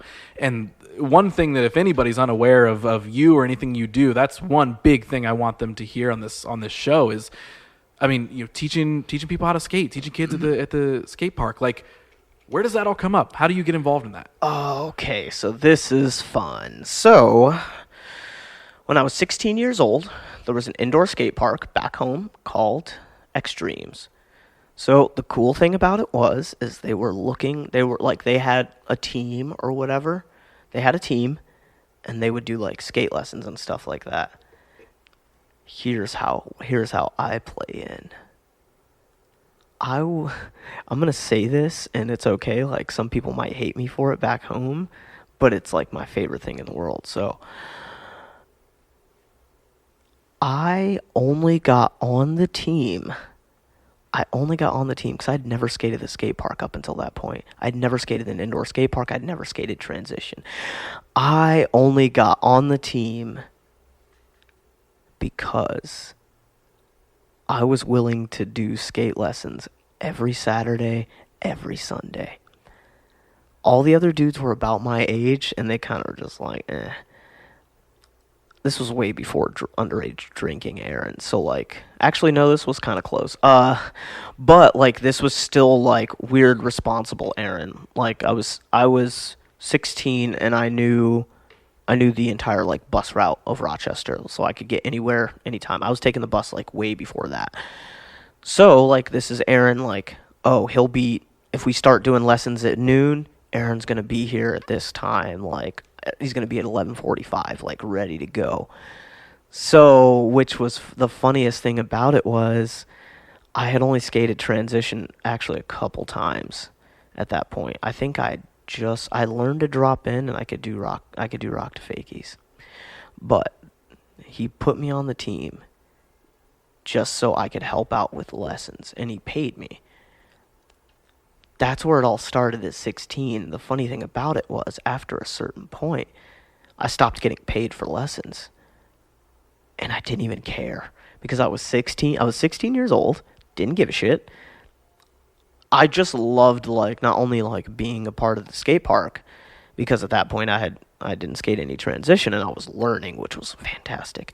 But also, it was very encouraging to help a lot of those kids, like, like, learn to skateboard. Oh, this is fucked up. You ready for this? This made me truly realize how old I was. All the kids that came to skate lessons at Extremes were younger, okay? I remember there was one little girl that came, and she was awesome. She was super cool. Her mom was super awesome, but she always had, like, helmet, matching knee pads, and was, like, fucking going for it. She couldn't have been older than, like, 7 or 8, maybe 9. Dude, she turned 21 last year. And I was 16 when I was teaching her skateboarding lessons. And I'm like, you're like, what the fuck? You grew up. What the hell is going on? And it was like that whole weird realization of, like, fuck, I'm getting old. Like, yeah. Even with, like, a lot of the kids now, like, I mean, hell, one of the guys, Caleb, it was like, he used to come to skate lessons he'd come to skate lessons all the time, like, barely stood higher than his own skateboard. I shot his senior photos last year, I believe, or the year before, and it's just like, you know how hard it is to keep in tears when you're, like, trying to take like, professional photos of someone, but then you're remembering them as, like, the young kid that would that would come up and, like, hey, like, check this thing out I learned, and, like, you're, like, helping them learn tricks, and to see that progression. It's like, now he hasn't come to lessons for years, okay? He will absolutely destroy any rail in his path. He's a rail killer. All he does is skate handrails. And it's like, I'm just like, you came to lessons. Who taught you that? Because I'm not skating rails. Like, who'd you learn that from? Because it wasn't us, but it's, like, so interesting to see that. Like, hell, same with Scar. I shot her senior portraits, and, like, I've been teaching her since she was younger, and it's just like I'm watching these kids grow up. And it's like, to me, I'm not thinking of, like, oh, I'm a part of their lives. I'm just Aaron that from the skate park that skates with them occasionally. But it's like, no, I have become Big Brother Aaron to them, and that's like, I've been, like, around. I've helped them through so many different things. But it's like, also now I'm like watching them grow up, and I'm just like, and it loops back to me being like, oh, tight, skateboarding is in great hands, because like a lot of them, when I stopped teaching them skate lessons, when they stopped coming to skate lessons for actual lessons, there would be times where they would come to lessons and they would actually help other kids, and they're like younger. See, like, and now it's like watching them do that, like watching so many of the kids that I've worked with, like now they're older and they're coming to the skate park and they're helping out kids. Like nobody's asking them to, they're just doing it. Like they're doing the big brother, the big sister thing, which is like, for me, like, it's like, fuck yeah, it's in great hands. But yeah, it's really just, I don't know. So yeah, like I started, long story short, and not to get too emotional, I started teaching skateboarding lessons at 16 and barely knowing how to skate transition myself. And then I moved here, and when I basically met my group, it was one of those things where they were like, oh, we do skate lessons. And I was like, oh, if you guys ever need help, like I have experience doing this. I can totally do this. And then it turns into like, instead of me helping out every now and then, I'm there every Sunday, hungover or not, with a coffee in hand, ready to be the peppiest person that ever existed. It's fucking awesome. I love that. I live for Sundays. Like, no matter how shitty the week is, I keep telling myself, like, at least Sunday, I get to hang out with all the raddest kids in Columbus, and, like, we just get to skate, and I get to, like, pass on knowledge to them, and then they also, like, it's like they get that experience as well. Yeah, it goes a lot deeper than that, which, I mean, we could get into it another time. The thing that I always remember with being Big Brother Aaron is people are different. They all have different upbringings and things like that, like different home situations, like all that kind of stuff.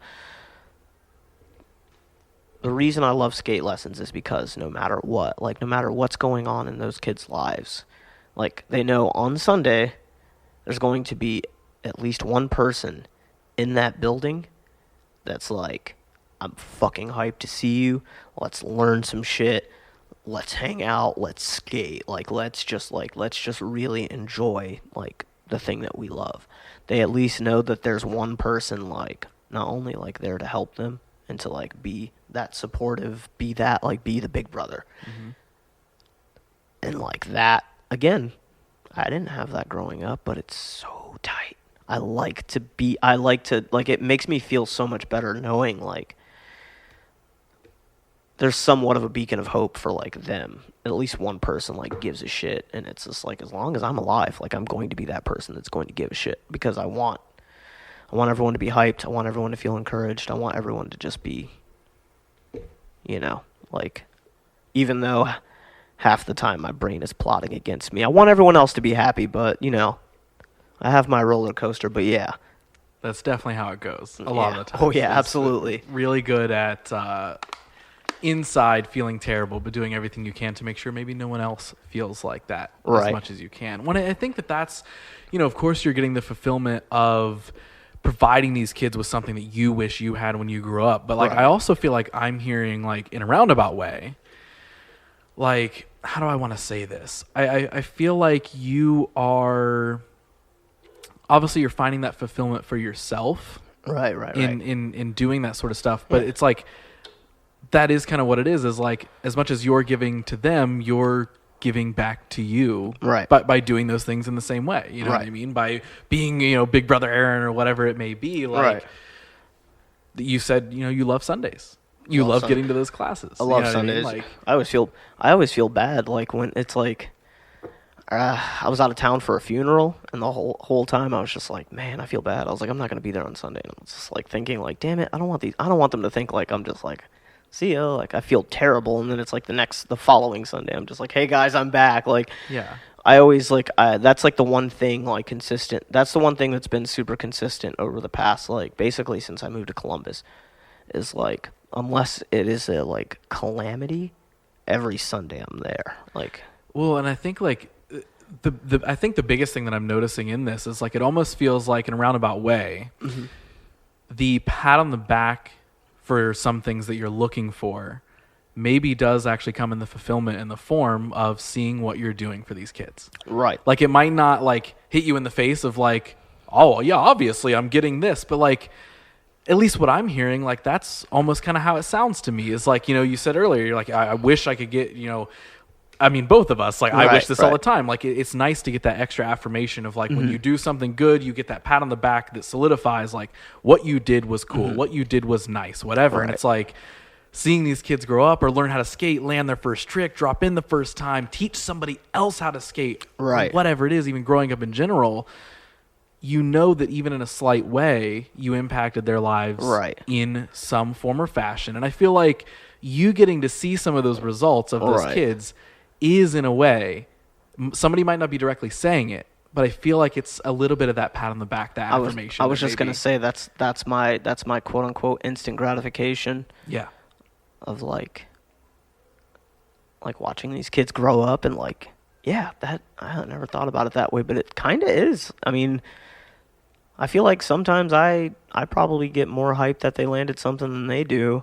Like, there have been contests where like some of the kids from lessons have like placed, and I'm like louder than their parents. Like I'm the loudest person in the room because I'm so hyped on it and so proud. Yeah. And it's like, I think about that a lot because it's just like I said, I want to be that person that I didn't have, and I think the skateboarding lessons is almost like my way of seeing the success of that in real time, which would kind of be my pat on the back, essentially.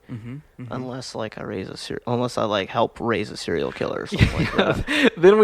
Then it's a problem. We might talk a little bit. It might be back on the show in a I'll couple be like, years. all right, listen, okay, I didn't know saying that like hard flips were kind of easy would set him on this murderous rampage. Yeah, like, didn't know. I was like, maybe that won't be a fun thing to take some credit for. Right.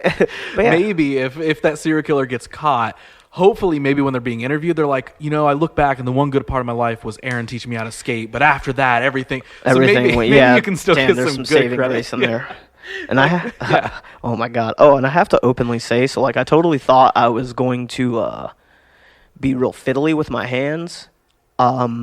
This Lego, this is not even like near complete. Yeah, dude, you haven't done a lot with that Lego set. I know, we've been like talking. It's such a good conversation, but also like the my 11-year-old me is like in the back of my head, like, yo, if you don't finish this goddamn, like, what are you doing? Get your shit together. At the beginning of this, I mean, you said it was going to be a thing to help calm your nerves. And I mean, I kind of love the fact that you haven't built that much of it, because that means that you're feeling good about this conversation. I'm calm. Like, that is all I could ask. I'm feeling calm, but now I'm like feeling guilty that I didn't even like. Now you're like, now I'm like, all right, let me at least like look like I'm kind of doing it. Well, we do have this episode sponsored by Lego, so if it's not finished by the end, they're not going to pay. So I would love. Listen, can we get that? That's okay. That's a Lego set that I would love to collect.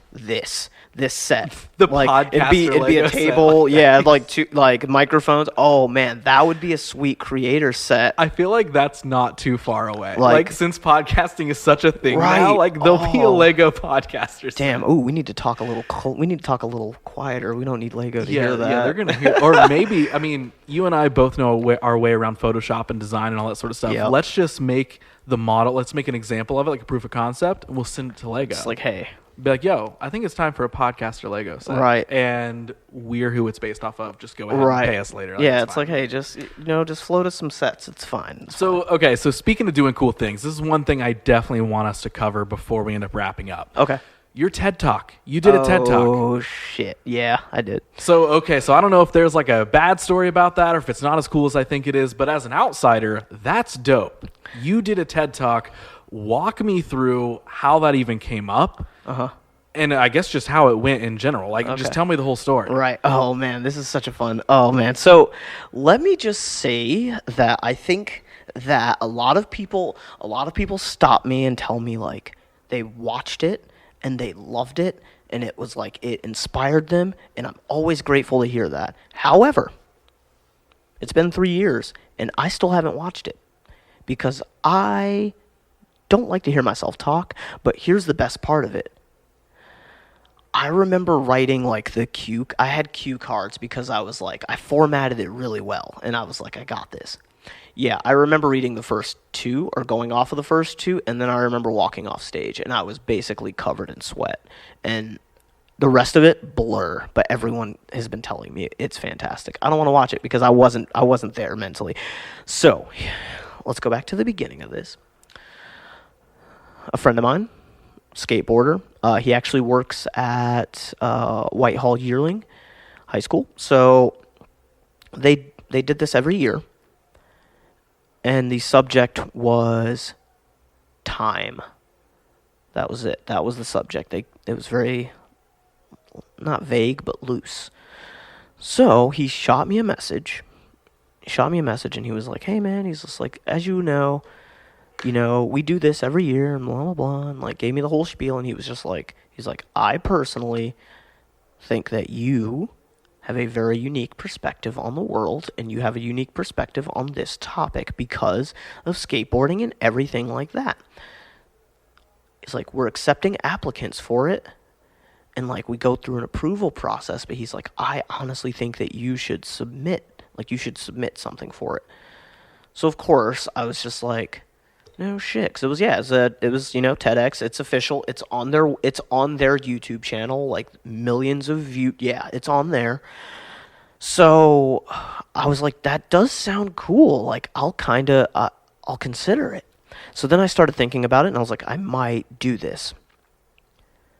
But then I started procrastinating. Then the bad got in here. You're just some guy. You're just Aaron. No one cares what you have to say. So I kind of like pushed it off. And then I remember the deadline was coming up, and then it was like 2 days before the deadline. It was just like, I was just like, the deadline's in 2 days. I'm not going to be able to come up with something like that in 2 days. Well, I tried. And then no sooner than that, I got a message from the friend. And he's just like, hey, man, he's like, I just wanted to check in and, like, just let you know, like, hey, if you're still interested in, like, applying for this TED Talk and, like, being a speaker, we're extending the application time by a week. So it wouldn't be, like, in a couple days. It'd be next week. And I was like, oh, yeah, thank you. I appreciate that. And that was, like, that was the sign. That was the sign I needed to be like, okay, fuck it, do it. What's the worst that could happen? They say no? Like, they say no, and I just go, okay, you're right, sorry, and then that's it. I go about my life. So it was really hard for me to think of, like, a subject, because it's, like, the way I view time is kind of weird. All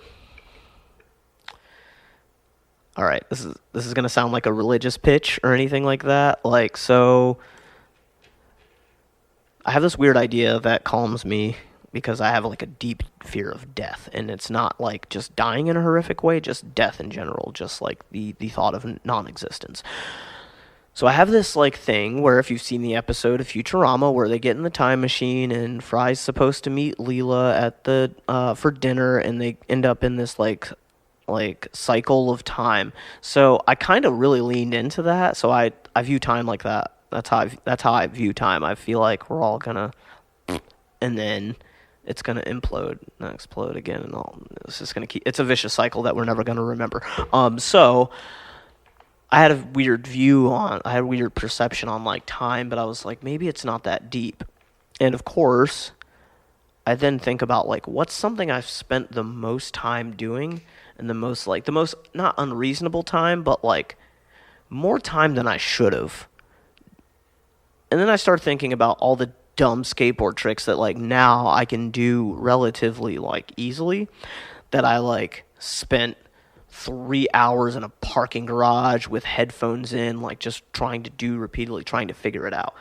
So from there, what I started thinking about was like that in relation to time, which for me, skateboarding is basically you're gonna like fuck up 100 times before you land that one. That's just what it is. Like 100 failures, 1 victory. But that's just it. I started thinking about that. but deeper. And like what else, like what about that specifically is like the most frustrating process while it's going on, but after that it's like it was worth it. I learned something from it.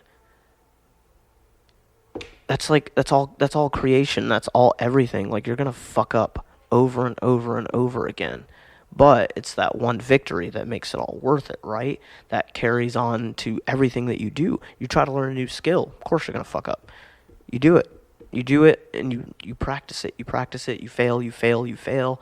Like that, like failure is the first step into like succeeding at something. That's what I based it all off of. That's what made me decide like this. I was like, this is it. But I'm going to talk about it in relation to skateboarding and why it's like why just failure is important. And of course, like I see it the most in my own life because when I'm trying a skateboard trick, or better yet, I watch some of these kids, which I'm like, they're like young and tiny, and I'm like, how do you have so much anger in you? But I understand skateboarding, so I know how that can like it can affect you. And like some people like they don't understand it. Like I'll explain it like this. Imagine writing your name down, okay? Like if I handed you a pen and said write your name down, and you were like, boom, got it. Now imagine I told you to flip that piece of paper over, and since you just wrote it down like perfectly, do it again. But for some reason, first one you mess up, and then the second one you mess up, and you think you're doing everything the same, but it's not. Every time it's different, and it's further away and further away, and then you get closer to it, then it's further away, but it's something you know that you can do confidently, and you don't understand why it's not working. That's what skateboarding is. That is what learning a trick is. That is what skating a stair set is like. It is just like something variable's going wrong. You know how to do it. You've done it before, but for some reason it's not connecting. That'll make you angry. However, that's part of the battle. That first failure is like that's your first lean into like, all right, as long as I stick to this and I'm willing to fail and fail again, I'm going to learn. I'm going to learn from this and I will prevail. I see it in the kids all the time. I've seen it in myself when I like scream and yell and throw my board, you know. But that's something like a lot of people in the world don't like really connect with, because skateboarding, it's kind of a hyper specific thing, you know. So I wanted to frame it in a way that applied to everyone. So I wrote it, and I'll put it like this. So my first rehearsal was terrible. I cried in the car. My first rehearsal was terrible because I I was so hyped, and I was so excited, and I had my like notepad, and I had my notes that I jotted down and all of that. I didn't realize until I got up there that it made no damn sense. So of course, like I'm trying to read off and like talk like how we are right now. I'm trying to like riff off of what I had written down and try to keep that topic flowing. It didn't go well. It didn't go well at all. I was like sweating. I was shaking, and it's like I'm doing it in front of like the 4 people that are like on the panel that like approved me to come do this, and I'm just like, oh fuck, I've bombed this. This is terrible. So, you know, they gave me some helpful advice, which I was like, you know, they were kind of like, all right, yeah, like kind of think about it like that. But it was like literally so bad that after the rehearsal, it was like I walked outside, I got in the car, and I like couldn't even turn it over, and I just like cried because I was just like, fuck, like I fucked up. But again, I proved myself right, because that was my first failure in that. I felt like I had failed because I didn't come to the fucking first rehearsal like ready and locked and loaded. So then I decided to like reframe it and kind of like try to organize it as best as I could. But instead of making the first mistake that I did, which was just writing my thoughts down, I actually recorded myself talking while I was driving. And I did that a couple times, and then it was like I did it once while I was walking to the store while I was thinking about it, because that's when our brains for some reason function the best, is when we're doing mindless activities. not when we're like hyper focused on it. So I did that, and then it was like I wrote it all out. I kind of was like, okay, this is all from my thoughts. This makes sense. That's second rehearsal. I get up there and I just kind of go through everything I wrote. I'm not even stressed about it. I'm just kind of vibing. I'm like, all right, these are all my thoughts. These are all my thoughts. I didn't take from anything. These are all my thoughts. I finished reading it, and it's like, so we had a timer too, because it was like they were trying to prevent us from going over. I think it was like 14 minutes or something like that, because it was like the average human attention span. Yeah. So the timer was like, I think it was like the first one before that I did, like, it was like something crazy. It was something really stupid that I went way over for how bad I messed up. But the second one, it was like 6 minutes on the money, which is like they were saying, like, that's the sweet spot. Don't want to keep it too short, but don't want to keep it too long. 6 minutes on the money. When I finished reading, I just kind of was like, all right. And they all stood up and fucking clapped. And this was like, wow. And they were like, that's it. Like, we think you were just nervous the first time, but that's it. That's the one. Immediate turn of the tide for me. Instead of being completely stressed out about this entire experience, I was like, oh, I'm good. So then I start tweaking it, like making sure everything's good. That's where the note cards came in. I didn't want to have what happened happen again. So what I did was, the TED Talk itself is a very loose format of what I initially wrote, because I basically, on the cue cards, I wrote my key points. That was it. So it was like I could flow into every single one. So I knew exactly where to go, but that was it. And that was a cool thing. Third rehearsal, same shit. Everything was dialed in. Didn't even think about it. It was just like, bam, you're good. So then night of, it's like people are coming, and it's really awesome. Yeah. Yeah, what did it feel like when there was like an audience there? Oh, it was... Like, did it change? Were you like, okay, like, or were you just like so dialed in at that point? You were like, I got this. Like, this is just like the rehearsals. Like, there's just more people. Right. So like, my biggest thing was like, I'm very bad at public speaking. Like, terrible at it, unless I have a microphone. Like, I have a megaphone, and it's at a skate park, because I host all the contests, and usually it's like I'm the heckler. I get to heckle people. It's awesome. That's when I'm good at that. But when it came to like, kind of like delivering my own thoughts in a very organized way, a very digestible way to people who, I don't know, like, may not even relate to like me as a human being, which it was at Whitehall Yearling High School. It was a very, very diverse crowd. So it's like, some could relate, some couldn't. But like, delivering that with confidence and no panicking and all of that, like delivering that and instilling that point, trying to, again, like I do at the skate park, inspire everyone so that when they leave, they have something to take away from it. It was a little nerve-wracking. However, there were a couple things that soothed my mind.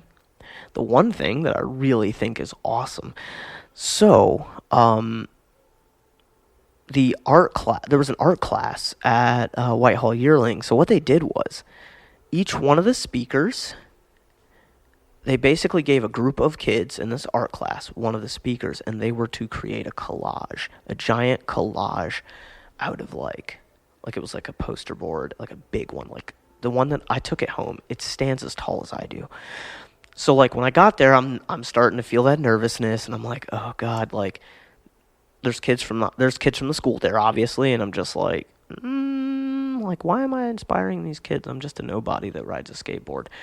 And then I see that. So the cool thing about that art piece was, it was a collage, but all the things in the collage were based on like the person themselves. Now I applaud these kids, because they were able to dissect me and the things that I'm about via social media. That's with like cool. Ease, which made me feel better about the whole sense of like, cool, I want to be as much myself as I can be on social media and in person, because like I think social media is stupid and it's like a mask people hide behind, but that's neither here nor there. So yeah, so like I was like, I'm the kind of person where it's like everyone's looking at all these pieces like as a whole. Oh, I have my nose up to this thing, like looking at the fine details of the collages and the pieces that they use to like piece me together, and those kids fucking got me spot on. I was just like, that's so sick. It's like, yes. And that was like from that moment for me reminded me, like, honestly, I'm not talking to anybody else in the crowd. I'm talking to the kids of the school. That's who I'm talking to. That's who I'm here to inspire. So when I walked out on stage, I remember when I first started talking, I wasn't focused on one place. I was scanning the crowd, because the way that I was thinking about it was, I'm talking to these people individually. There's a bunch of them here, but I'm talking to them individually. So I was like, focus on this person. Like, I was just kind of bouncing around and like finding people just to like focus on and talk at, like deliver this fucking idea that I have that everyone should fuck up and fail. I'm going to say this, and like, this is me having like the weird, like, again, don't want to make this about race, but this is me having the weird like thought in my head. Like, so after I did all that, I noticed there were a lot of older people in the crowd, older white people in the crowd. And like the most humbling moment I ever had was like after mine, it was like, I kind of walked off stage and everyone's clapping, and I'm like, oh, how did that go? And then I walk out like front, and then it's like they open the doors up for an intermission, and I had all of these like older white couples coming up to me and like shaking my hand and looking me dead in the eyes and being like, that was truly inspiring, thank you. And the reason it really validated me was because I thought I was speaking to the kids that went to the school, and I honestly can't think of another time where a black man stood on a stage and told white people to fail, and fail gracefully, because it will help, and they thanked him afterwards. And for me, like thinking about it like that, I was like, man, I came here to inspire the kids, and it's like I ended up inspiring like peers, like people that I I was taking wisdom from, like older like generation. It was fucking bizarre, but it was just like, I was like, fuck that. All right, that's awesome. Like I can inspire those that are much older than me. I can inspire people that have fucking like 20, 30 years on me. I'm like, damn, that truly was like the moment of like, okay, you're doing something right. You're doing something right. You're encouraging the community and other people. Like, you're doing something right. Let's keep that energy going. Yeah, the TED Talk is still something that seems surreal to me. Yeah, that is awesome to hear. Like, that's such a sick story. Like, one, I mean, it's cool that you did a TED Talk in general. Right. But that's dope that's like how it, okay. Yeah, it was just like sign after sign of like, hey, go deliver your message to the world, like kind of way. But like, it just, I don't know. It was really cool in a sense of like, for me, it was also like that whole thing of like, I was like, I'm terrible at public speaking, but this is an opportunity for me to improve at it. So are you, I mean, and this kind of goes in line, I know we keep coming back to it, but I mean, I deal with similar things and think about similar things all the time. We keep coming back to kind of like the depression thing and all that sort of stuff. And like the pat on the back analogy. Are you somebody who can look at all of these things you've accomplished and maybe see those as those like figurative pats on the back that you've been looking for, to where in a roundabout way, maybe you're providing those for yourself?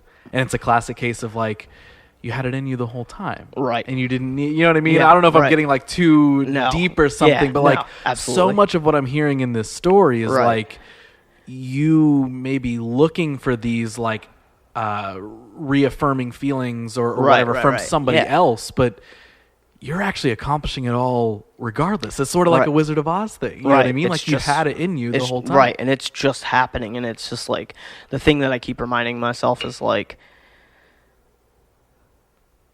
this is who you are. This is what you love to do, and you like to help people. As much as I want to deny that, like, I do enjoy helping people. Like, it gives me like a sense of like purpose. And the sooner I accepted that, like, the sooner, like, all these things kept coming in line. But it was also, it's like, that's kind of like the see, you're encouraging people, like the smack on the head. Like, you're encouraging people. Don't let depression kill you. Like, don't let it kill you, man. Like, there's way more, the good outweighs the negative, even though you should still acknowledge it.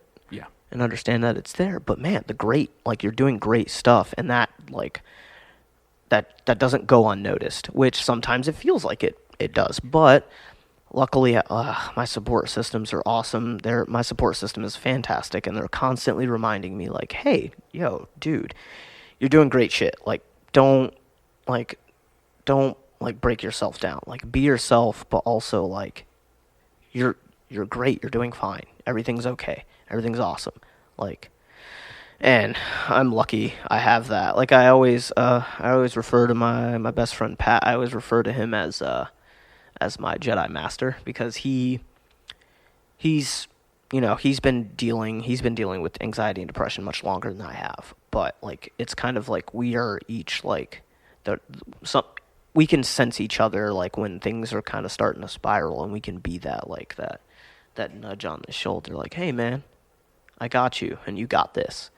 And it's like that, having that helps out a lot. And then it's like contributing to, like, me wanting to do more good and, like, expand and do more good, which in turn makes me feel good and less like I want to, crawl into a hole and disappear. Of course. Yeah. I love that.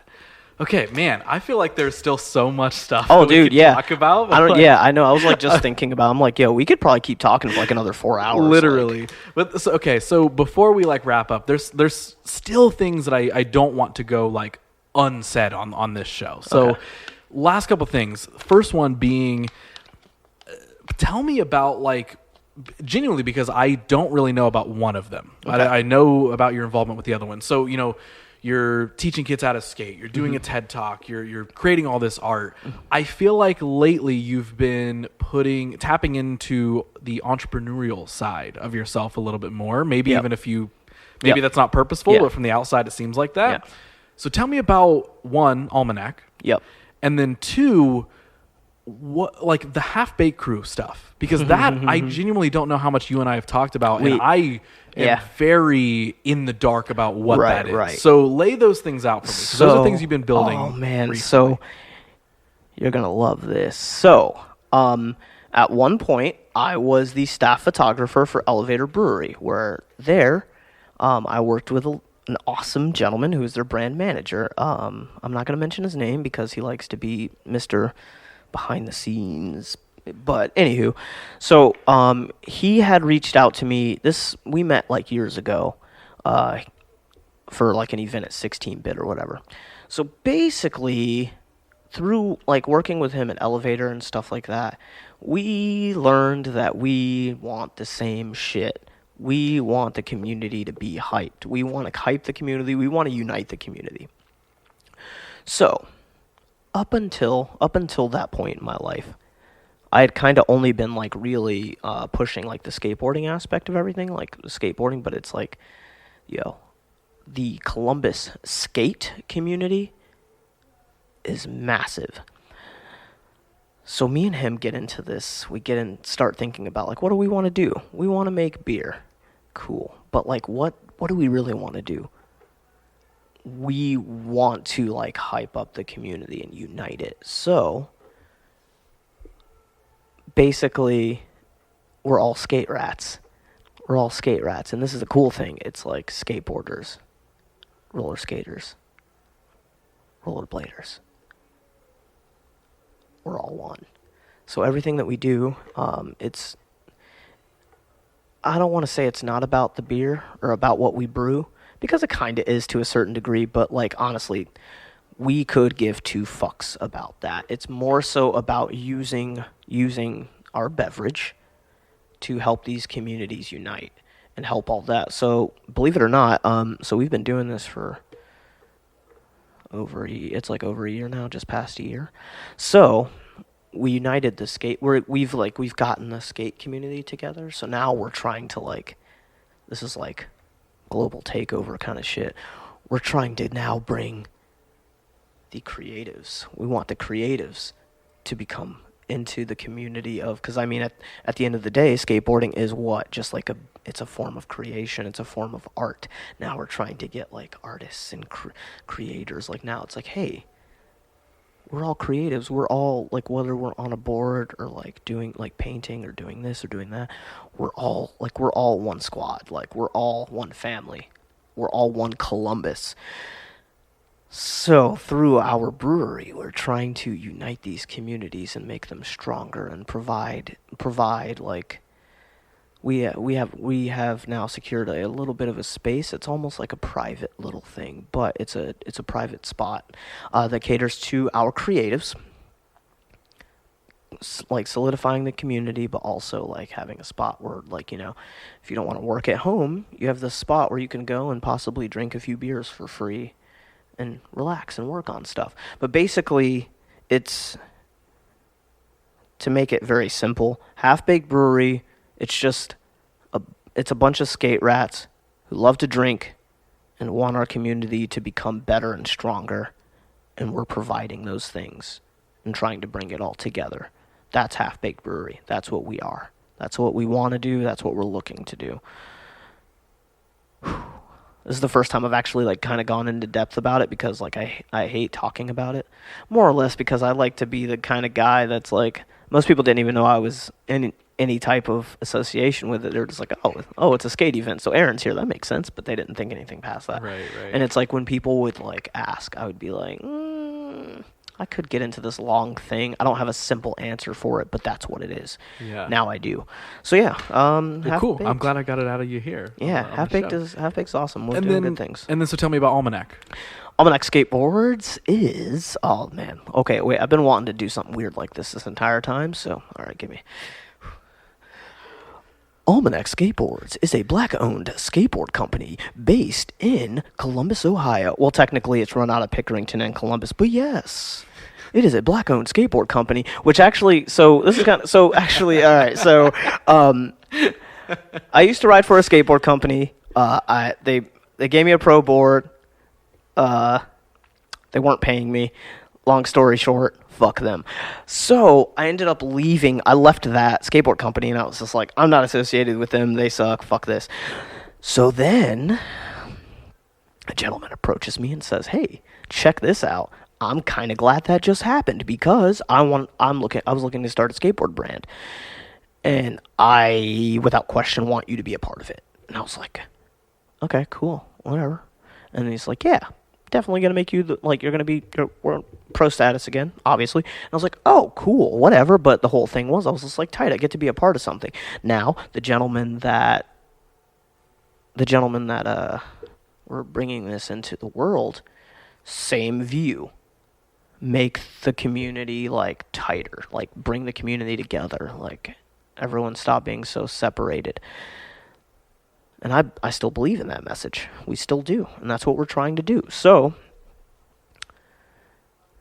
we start going, and then basically what happens is I have a hand in I do the graphics. I've kept them simple for now.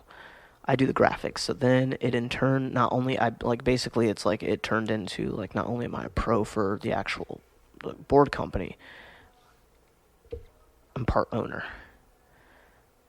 We bring in another gentleman. Same shit. Black guy I skate with. Awesome dude. We need more black-owned businesses. So, of course, boom. We're like, it's us three. Let's fucking make this happen. Like, that's what this is. So it was like I went into it with like the whole thing of like, man, I'm gonna have to like hammer out video parts and really start shredding my ass off to like earn my place in this, to like, okay, cool, yeah, I'll have a name on my board and still try to be like helpful in the community, but I'm not jumping down anything, fuck that. So, but it's really cool. We had a bit of a bumpy road at the beginning of COVID, because like we couldn't get anything, but we're getting back at it. Things are coming together. I finally made the Instagram page after like being yelled at for 3 months about it. But yeah. So yeah, it's the same shit. It's like basically the like my resume is just any community or any organization that is like looking to like better the community, like aggressively, like be aggressive about like improving everyone and improving like all of that. I'm probably gonna be a part of it. Simple as that. Like, I mean, yeah. I was gonna say something real crazy, but actually, yeah, fuck it. I'm gonna say it. Like, I mean, I have a daytime job. I work at World of Photography in Grandview, and it's like the first job I've had in a long time where I'm like, you know how fucking hyped I am to get up in the morning and go do that? Because one, I get to talk about cameras all day with other camera nerds like myself, but also it's just like that same energy. We're there to like help the community and serve the community. That's what we're there for. We're there to help. We're there to like keep that strong. Like, we're never gonna judge anyone that's coming in as a beginner, and we're never gonna like shun anyone for like, you know, like because their work is different than ours. It's that same energy. That's why I'm a part of it. That's why I love being there, because it's just like I want to fucking unite everyone. Like, I'm getting to the point now to where I'm gonna get a full suit of armor and a sword, and I'm gonna have a phone number and everything where someone can text me and be like, hey, so and so is not about the community being like as united as it is. And I'm gonna fucking show up at their front door banging a sword on a shield, like just banging the hell out of that like shield with that sword, and challenging them to a duel and putting it into that shit real quick, because like I seriously it's so bizarre. Like, it's just like I know so many people. I'm like a part of so many communities. Like, I'm a part of the drum and bass community because I like now have been like DJing and stuff like that. So I know so many people in different bands, and I love all sorts of music. So I go to those. Like, a bunch of my really good friends fucking rollerblade and roller skate. So it's like I get to hang out with them and their crew and like experience like the shit that they like. I'm involved in all these different weird ass things, and it's just like you don't realize how connected everything and everyone is until you get involved with it. And the more I keep getting involved with different things, the more I realize like literally it is one fucking Columbus. And the faster we can like unite and quit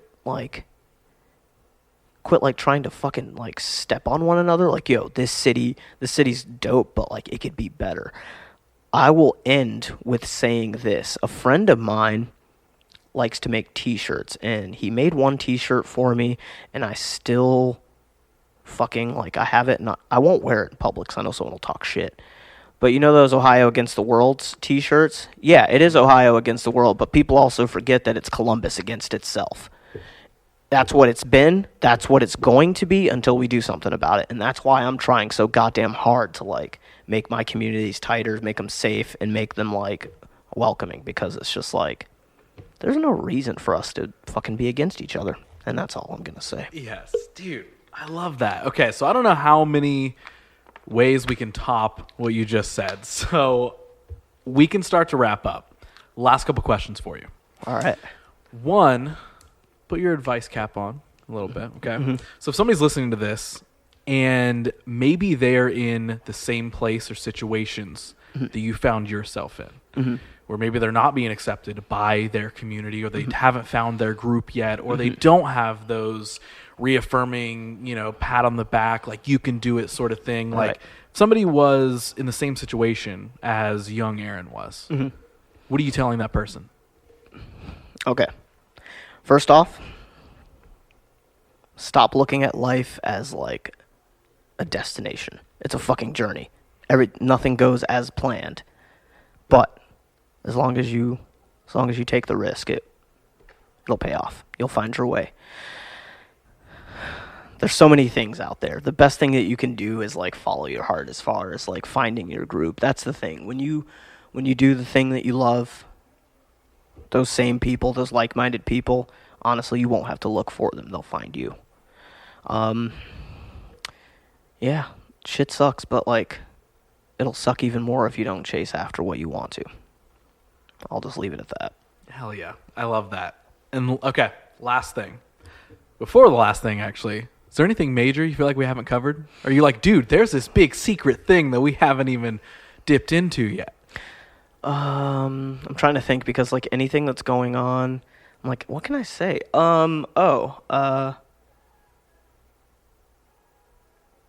Just as an update for all my mental health fans and fans and friends.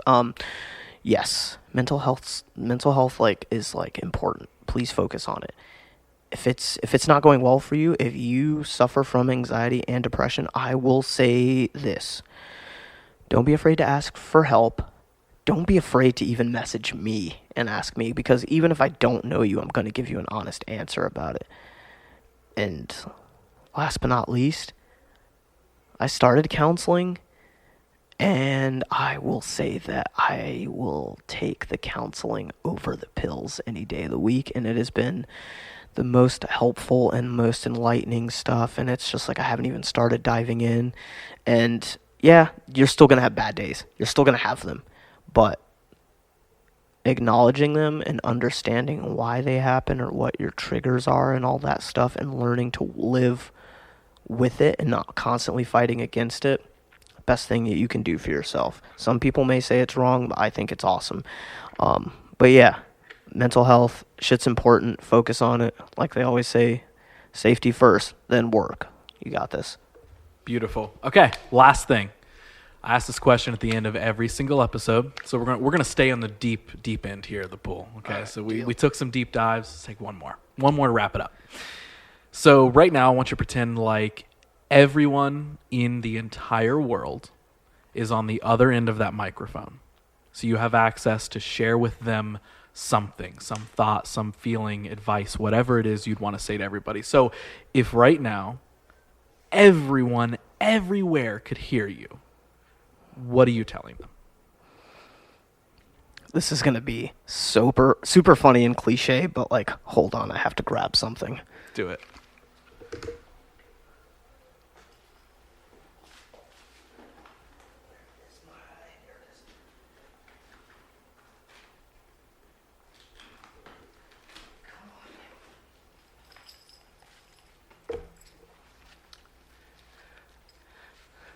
Okay.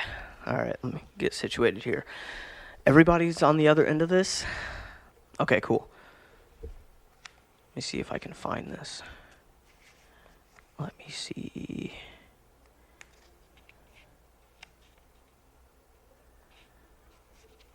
I'm gonna read you an excerpted story from my pocket Buddha here. This is gonna be really quick. Overcome your uncertainties and free yourself from dwelling on sorrow. If you delight in existence, you will become a guide to those who need you, revealing the path to many. Dude, I love that. I had that fucking bookmarked. It's almost like I saw the future. I love that. Dude, thank you for sharing that, man. And thank you for sharing everything that you just did. I have to say, I feel like the wait was worth it for us to finally have this conversation. Yeah, this totally. was like everything I could have hoped it would be. I'm so happy that just casually seeing each other in a place called BarkBox. And being like, oh, that other person sounds like they're creative. I hear them talk about some creative things. Maybe we should be friends. Has led us to here, sitting across the table with an unfinished Lego set and a pocket Buddha coming out. I blew it, but like it was worth it. It was worth it. I love it, man. Yeah. Well, dude, really quick, final couple things here. Mm-hmm. Plugs and promotions. If you want to share anything with anybody, if anybody wants to hit you up to maybe talk about any of the things that we've shared in this episode, if they do want to reach out, where can they, of course, find your art and all the things you're involved in, but where can they find you to talk to? Okay, cool. So, I'm not on Facebook anymore. I'm the most active on Instagram, and you can follow me at The Black Siren, which I'm going to spell it for you because it's kind of weird. That is a THEBLV as in Victor, CKSIREN, The Black Siren. Yeah, it's really funny because I usually am not down for strangers like messaging me on like with ramblings, but yo, if you like message me and like want to talk more about stuff like this, I'm so down. Also, anyone that has any other insight to like mental health and dealing with that, like any tricks of the trade, stuff like that, yo, reach out, because I love to like learn about that stuff and talk about it.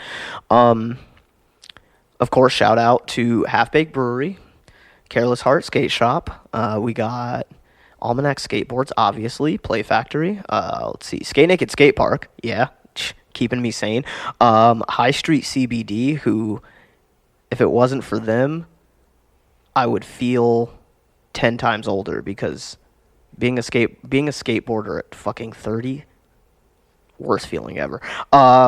Let's see, shout out to World of Photography, obviously.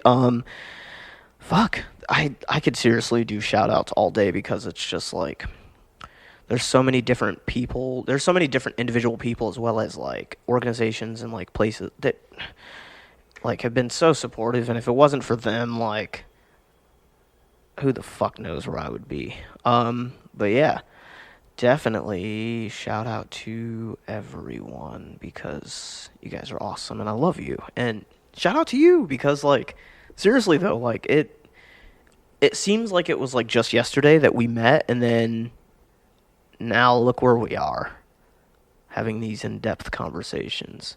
What else is there that I could say? Also, if you ever see me in public, it's okay to come up to me, because people have been weird about that. You can come up to me and talk to me. It's totally fine. You can come up to me and talk to me about my photos. I think they suck personally, but if you have different opinions, I'd love to hear them. Also, feel free to, at any point in time, ask me what my position is on cantaloupe, because it's a garbage fruit. Anyone eating cantaloupe, like, get it together. Well, thank goodness you brought up that heated opinion at the very end of the episode, so didn't make anybody turn it off halfway through or something. Oh, man. You dropped the cantaloupe opinion. They're like, what is this, 5 minutes in? I'm turning it off. Somebody's going to be so offended that I said that, like, cantaloupe is terrible, yo. I'm going to get beat up in the streets because of it. Oh, man. Incredible. Listen, you're doing so many cool things to bring the community together. But if it's the cantaloupe community, you're doing a lot to divide them, possibly. So you know what? It weighs out. It balances itself out. See, duality. That's all it is. Win them all, man. You can't win them all. Dude, that was a freaking blast, man. Thank you so much, dude. Absolutely. No problem. Thanks for having me on. So stoked we got to do this. We're done, dude. Awesome. Woo. That's it. We freaking did it. Wow. Dude.